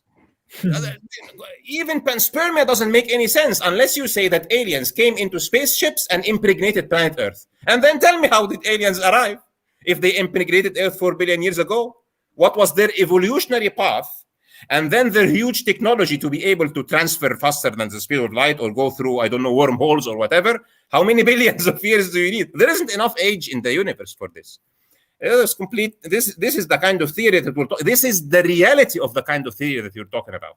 And just to conclude, I'm sorry if I've taken some time, but I didn't know that you've written the paper about Muslim scholars discovering evolution. I will definitely read that. Actually, rebutting or debunking that Muslim students. I didn't write it. It was Shuaib Ahmed Malik. He refuted this. Okay, great. So this is one thing for me to read. And the final thing I would like to note to do on the philosophical aspect is about our religion. Actually, maybe I'm not sure if I'm differing with you or not, but I do think we have very good reasons in our religion to not accept, to religiously, theologically not accept the theory of evolution according to the way it is presented, not according to the way that we would, or some of us would like to think of it. For example, Dr. Shuaib that you have mentioned says, okay, but he would refer to occasionalism or contingency or whatever, and says that actually random mutations are not random mutations, they are something else. And I had some discussion with that. I'm not referring to that kind. I'm referring to the theory in the way the theory is. I have two requests here. Number one, there is a stream with some Muslim scholars or some Muslim speakers who would like to protect the faith of Muslims, would like to protect them from losing their faith by telling them it is okay to accept both. And I think the right way is what, for example, Brother Subboor is doing, to show that the theory needs somebody to let go of his own intellect, to accept it. We do not try to reconcile a theory with our religion unless the theory has credentials in the first place. So if somebody comes to me and tells me, I have these problems with the theory of evolution and it's affecting my faith, I will tell him this theory does not qualify to be called a theory. It may qualify to be a hypothesis, but it is a hypothesis in peril. It has reshaped and has been almost completely rewritten at least 3 times, and now is the 4th time. So number one, tell me which one of them. And number two, go to the proceedings of the Royal Society meeting in 2016, and you will see the big shots of the theory saying that the theory is not adequate. So I am imploring Muslim scholars and Muslim speakers who are getting on the stage, trying to bring people in terms with their religion by telling them it's okay. It's not okay. It's not okay to believe in false things. And we would rather be showing that these things are false by referring them, for example, to material prepared by people like Brother Subboor, rather than telling them it's okay. So this is the first point. And the second point is our religion teaches us the basic principles of what we think about God. Allah is Al-Hakim. Allah is Al-Hakim.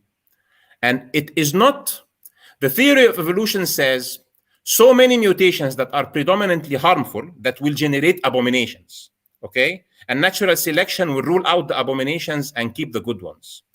Allah Al-Hakim is not consistent with a God who causes the suffering of millions upon billions upon trillions of the version of one lizard to make it fly.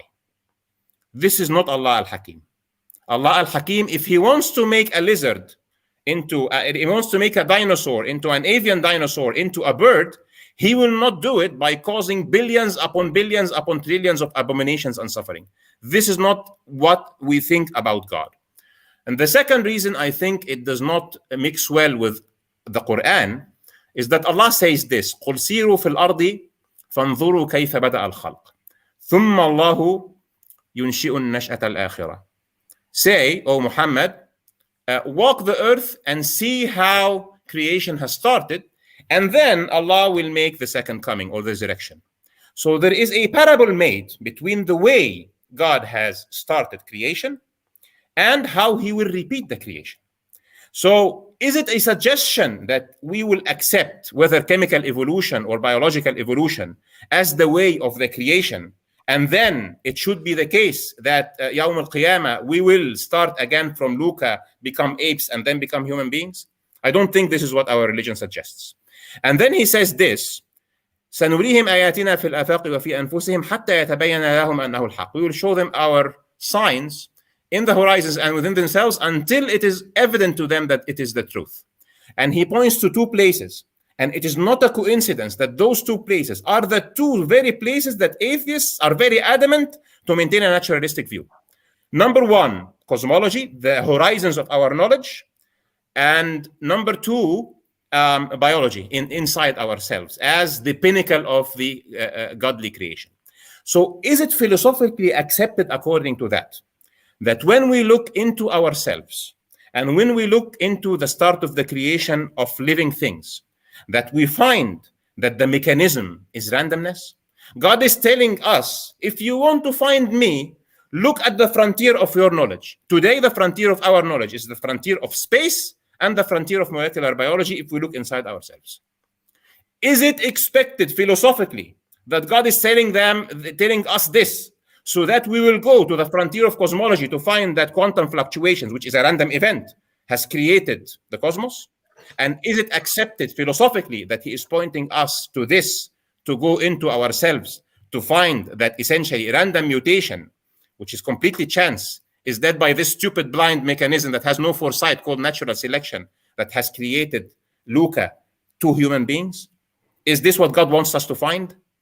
I have to say, if somebody wants to say that, I completely appreciate the epistemic value argument of Brother Subboor, but apart from this, are the evidence in the Quran, at least those collection of verses that are asking us to look at the origins of creation, whether the origins of the cosmos or the origins of biology, and then is it acceptable that God is asking us to look there to find random mutation acted upon by natural selection? I do not think so. And I think that prior to popularizing the theory of evolution, which is a theory or a hypothesis in peril, we would rather show its faults and defects. And there needs to be people like Brother Subboor, like Dr. Shuaib, like other biologists who have passed tenure and who don't have issues of security with their careers, to do with exegetes, with hermeneutics, to look in the Quran and Sunnah seriously and come up with something that is better than theistic evolution and something that is definitely better than saying that mutations are random and that maybe God creates through mutations or through chance or through this kind of thing. Because number one, it's not proven, and number two, it is not consistent with Allah al-Hakim and not consistent at least with those verses. And I can give a myriad of examples. And it is coincidentally, since you have mentioned this, coincidentally, I was today recording an episode that I'm going to publish probably tomorrow on my channel about this thing. And this is a discussion that needs to be taken seriously, because those guys, as you say, are proposing this as a religion. They're proposing it as a religion. And two religions cannot sit in one body, in somebody's heart. So thank you, Brother Subboor. And I'm sorry for taking time, but this was really like great. the way you ended it. Jazakallah khair for your input. I mean, I like the way that two religions can't both claim certainty. Yeah, Definitely. Yeah, absolutely. Absolutely. So thank you very much. And please, I encourage guys here to come to, I'm doing a live stream every Saturday, hopefully, or every other Saturday, questions and answers about this theory. And if anybody wants to drop by at 4 p.m. GMT, I will be happy. So thank you very much. Thank you. Always a pleasure to listen to you, Brother Ahmed. Thank you. Alhamdulillah. Assalamu alaikum wa rahmatullah. Wa alaikum salam wa rahmatullahi wa barakatuh. You can stay on the stream if you're free. Oh, he's gone.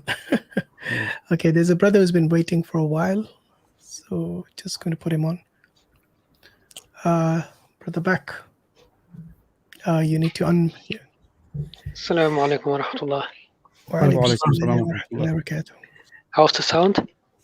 It's good. Yeah, we can hear you loud and clear. Yeah. All right. First of all, barakallahu fikum, guys. Wallahi, you cannot underestimate how much of an impact these videos have. And secondly, I just had a few comments about Brother Subboor's input. A while ago, I saw a video. It's actually a few years ago, and it was about Rob, or it's not a Christian, this atheist. You know, you called him what do you call him? You called him a unsatisfied atheist. Do you remember? I remember Rob. I don't remember calling him unsatisfied atheist. Or I think I called him a socialized person. Yes. You called him. He's just socialized into it, and he is, he's not satisfied with. He doesn't like the idea of it's just chemicals. He became what is it called? He became sentimental after you pointed out how Darwin said it's all just pitiless, envious, reproduction. And anyways, about the thing regarding just so stories, I saw a question and I just wanted to relate. How deep is this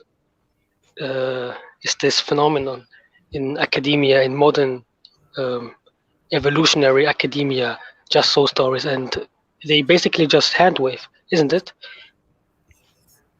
Yeah, I mean, alhamdulillah, now with the advent of these technologies, it's so much easier to get access to these papers.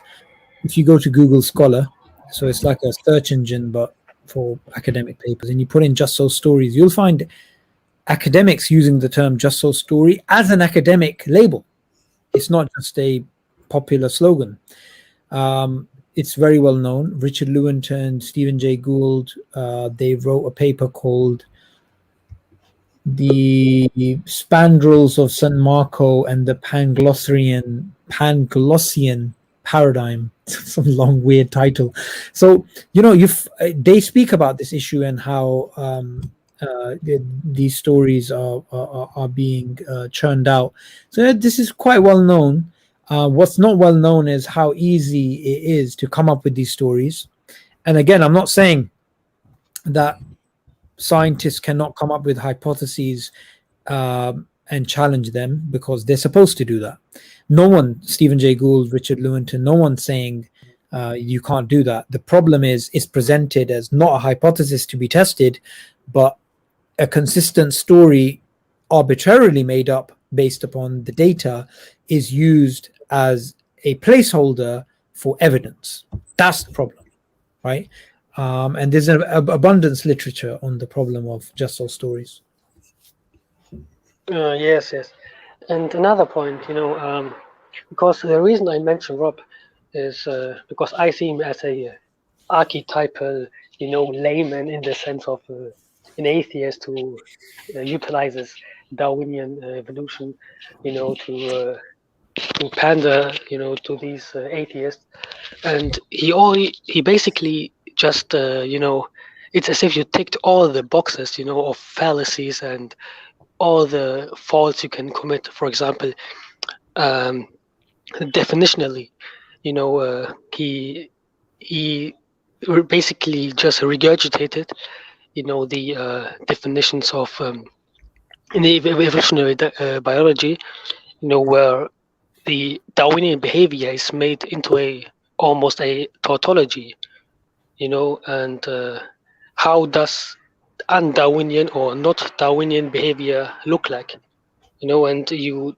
drove that point home, and he couldn't answer it, and he visibly got frustrated, and this in public perception, this is a thing.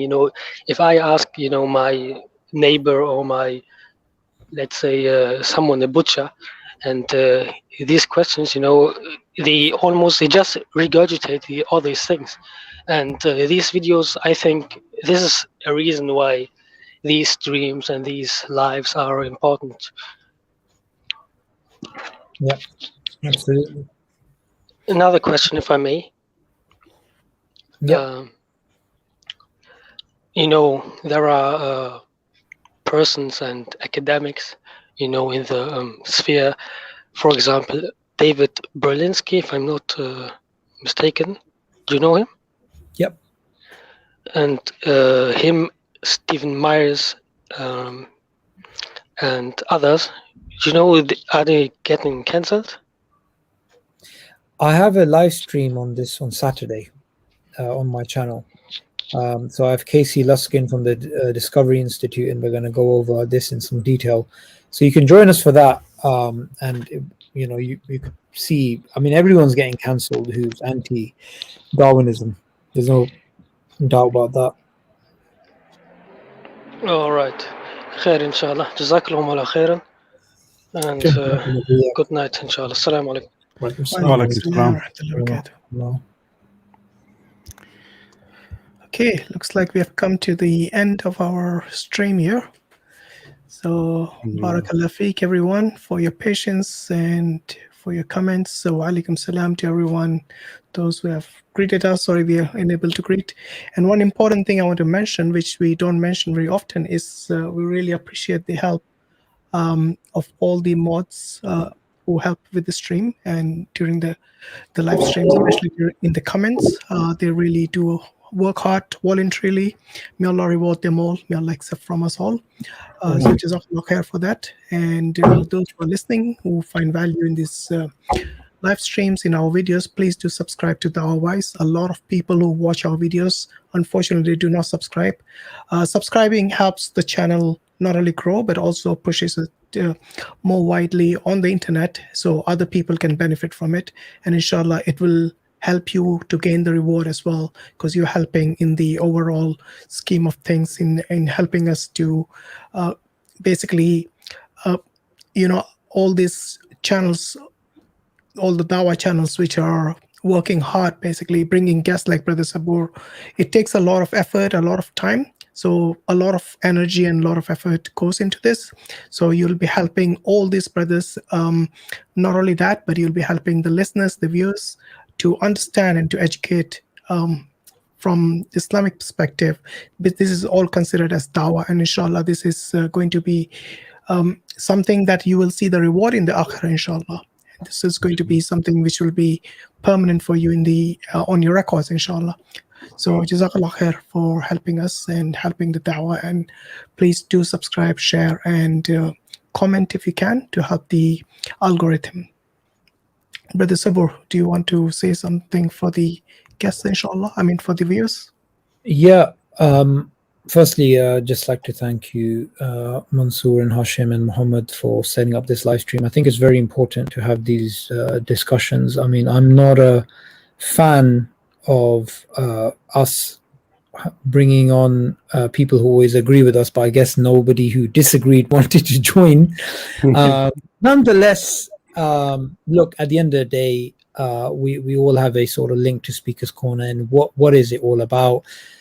We believe Islam is a religion which doesn't shy away from critical thinking, does not shy away from challenges, does not shy away from obstacles. That's why we're having these streams. That's why we're having these discussions. What I'd recommend to anybody who has, doubt about whether Islam, allows these sort of discussions, is to look into our history, our glorious history, in which we would have the most deviant of ideologues, debating in our capitals, coming up with all sorts of heresies, yet we would, use reason and logic and science and, these types of things to try and address them. Likewise, when it comes to biological evolution, the creation of Adam alayhi salam, the virgin birth, the parting of the sea, the truthfulness of Islam, we're not shy to critique, we're not shy to challenge. Dawah-wise, is an initiative to try and record this information for the future generations and for the new people across the world who are watching this. So it's important to like, share, comment, show your friends. I mean, all the previous streams as well. Something that usually does happen, which everybody watching, I just want to highlight you guys on this point, is that you watch the stream, you benefited from the stream. However, you should send this to your friends and family, especially via WhatsApp and these types of things. This is such a hot potato topic, and it's such a simple answer that we can give. And the interesting thing, and we're coming to an end to of the evolution series here, is you got a series of answers, and those series of answers are for levels of audience. And even if there is not always a synergy between everything that's being said, because there never is, because we'll always have differences of opinion, all of these are available to people who are willing to question and have doubts about this, that these things can actually be easily answered, and there's no reason to doubt. We have very logical ways of placeholding these different questions into these areas. So yeah, I just wanted to end upon that, and I'm looking forward to the other live streams. I'm usually a watcher, but I joined as a guest. But yeah, I definitely look forward to the other live streams you guys have planned, inshallah. Yeah, you're always welcome, Brother Subboor. Always benefit from you, mashallah. So hopefully we'll see you at Speaker's Corner. Yeah, inshallah. Brother Mansur, any final words before we end the stream? I think your last summary, Brother Subboor, was excellent. I think that sums it all. The intention behind these streams, I think now it should be all clear to all our audience from the very beginning till now. So the reality is we have provided a spectrum of views, even though they're not necessarily be all in sync. But the idea and the intent behind this is you have all the views, and you know from the theological side, from the scientific side, from philosophical side, which angle you prefer to take. And then from this, you know for sure that Islam and evolution, they are not a problem when it comes to, you don't have to even try to reconcile it because it's not an issue. That's what we're trying to tell our audience, is evolution is not an issue for Muslims. So if you ever had this thought, like, how do we explain all of this? I mean, does it undermine the belief in God? Does it undermine the belief in our scripture? As you have realized by now, that it has nothing to do with it. In fact, there's a bigger question to address, and that is about whether God exists or not, and how do those people who believe in evolution take that question on board. We should be addressing that instead of saying, how did this life change from one to the other, go back beyond this? How did even matter originate? Indeed, did matter come from nothingness? How does matter and all these other elements within it interact with each of these elements, and they have laws within it, laws of attraction and so on and so forth. So the bigger question is not only these comfort zone that these atheists try to take you in because they believe this is what they're comfortable with. This is atheist comfort zone, evolution. Take them out of this comfort zone and say, look at the bigger picture, look at the cosmos. Now let's talk about the origin of the reality. Where did this all come from? Where does the law within nature come from that operates to give you this natural selections and so on and so forth? So I think this thought be something now be exploring instead of just focusing on the narrow view of evolution. And if you did, you have, alhamdulillah, within the streams that we have provided enough material to take on board. So Jazakallah khairan once again, Brother Subboor, and all the other guests that has come on our channel and contributed on this very subject. Alhamdulillah, may Allah reward you immensely for this. Barakallah fi. Brother Muhammad, are you with us? Yes, I am. Alhamdulillah. So, first of all, Jazakallah khairan, Brother Subboor. It was an excellent discussion, and thank you for engaging with me as well. I think to answer a question that went unanswered, which was, grant us the one miracle and we'll explain the rest, my response would be, go find your own atoms. Okay, so let's sort of start there. The second thing I think is a beautiful summary, and the only thing I can ask is, from a channel perspective, a quick sort of, again, reiteration of what Brother Hashim just said. On our metrics, we have usually on average, between 30 to 40% of the people that watch our channel and that watch the work that we do are not subscribed. Which, alhamdulillah, we're really pleased that you're watching it. But if you're watching it and you're not subscribed, please do just hit the subscribe button. It helps enormously with the algorithms. It helps in pushing the message out to audiences that just may wake up one day and find this video, and that may be the reason they accept Islam.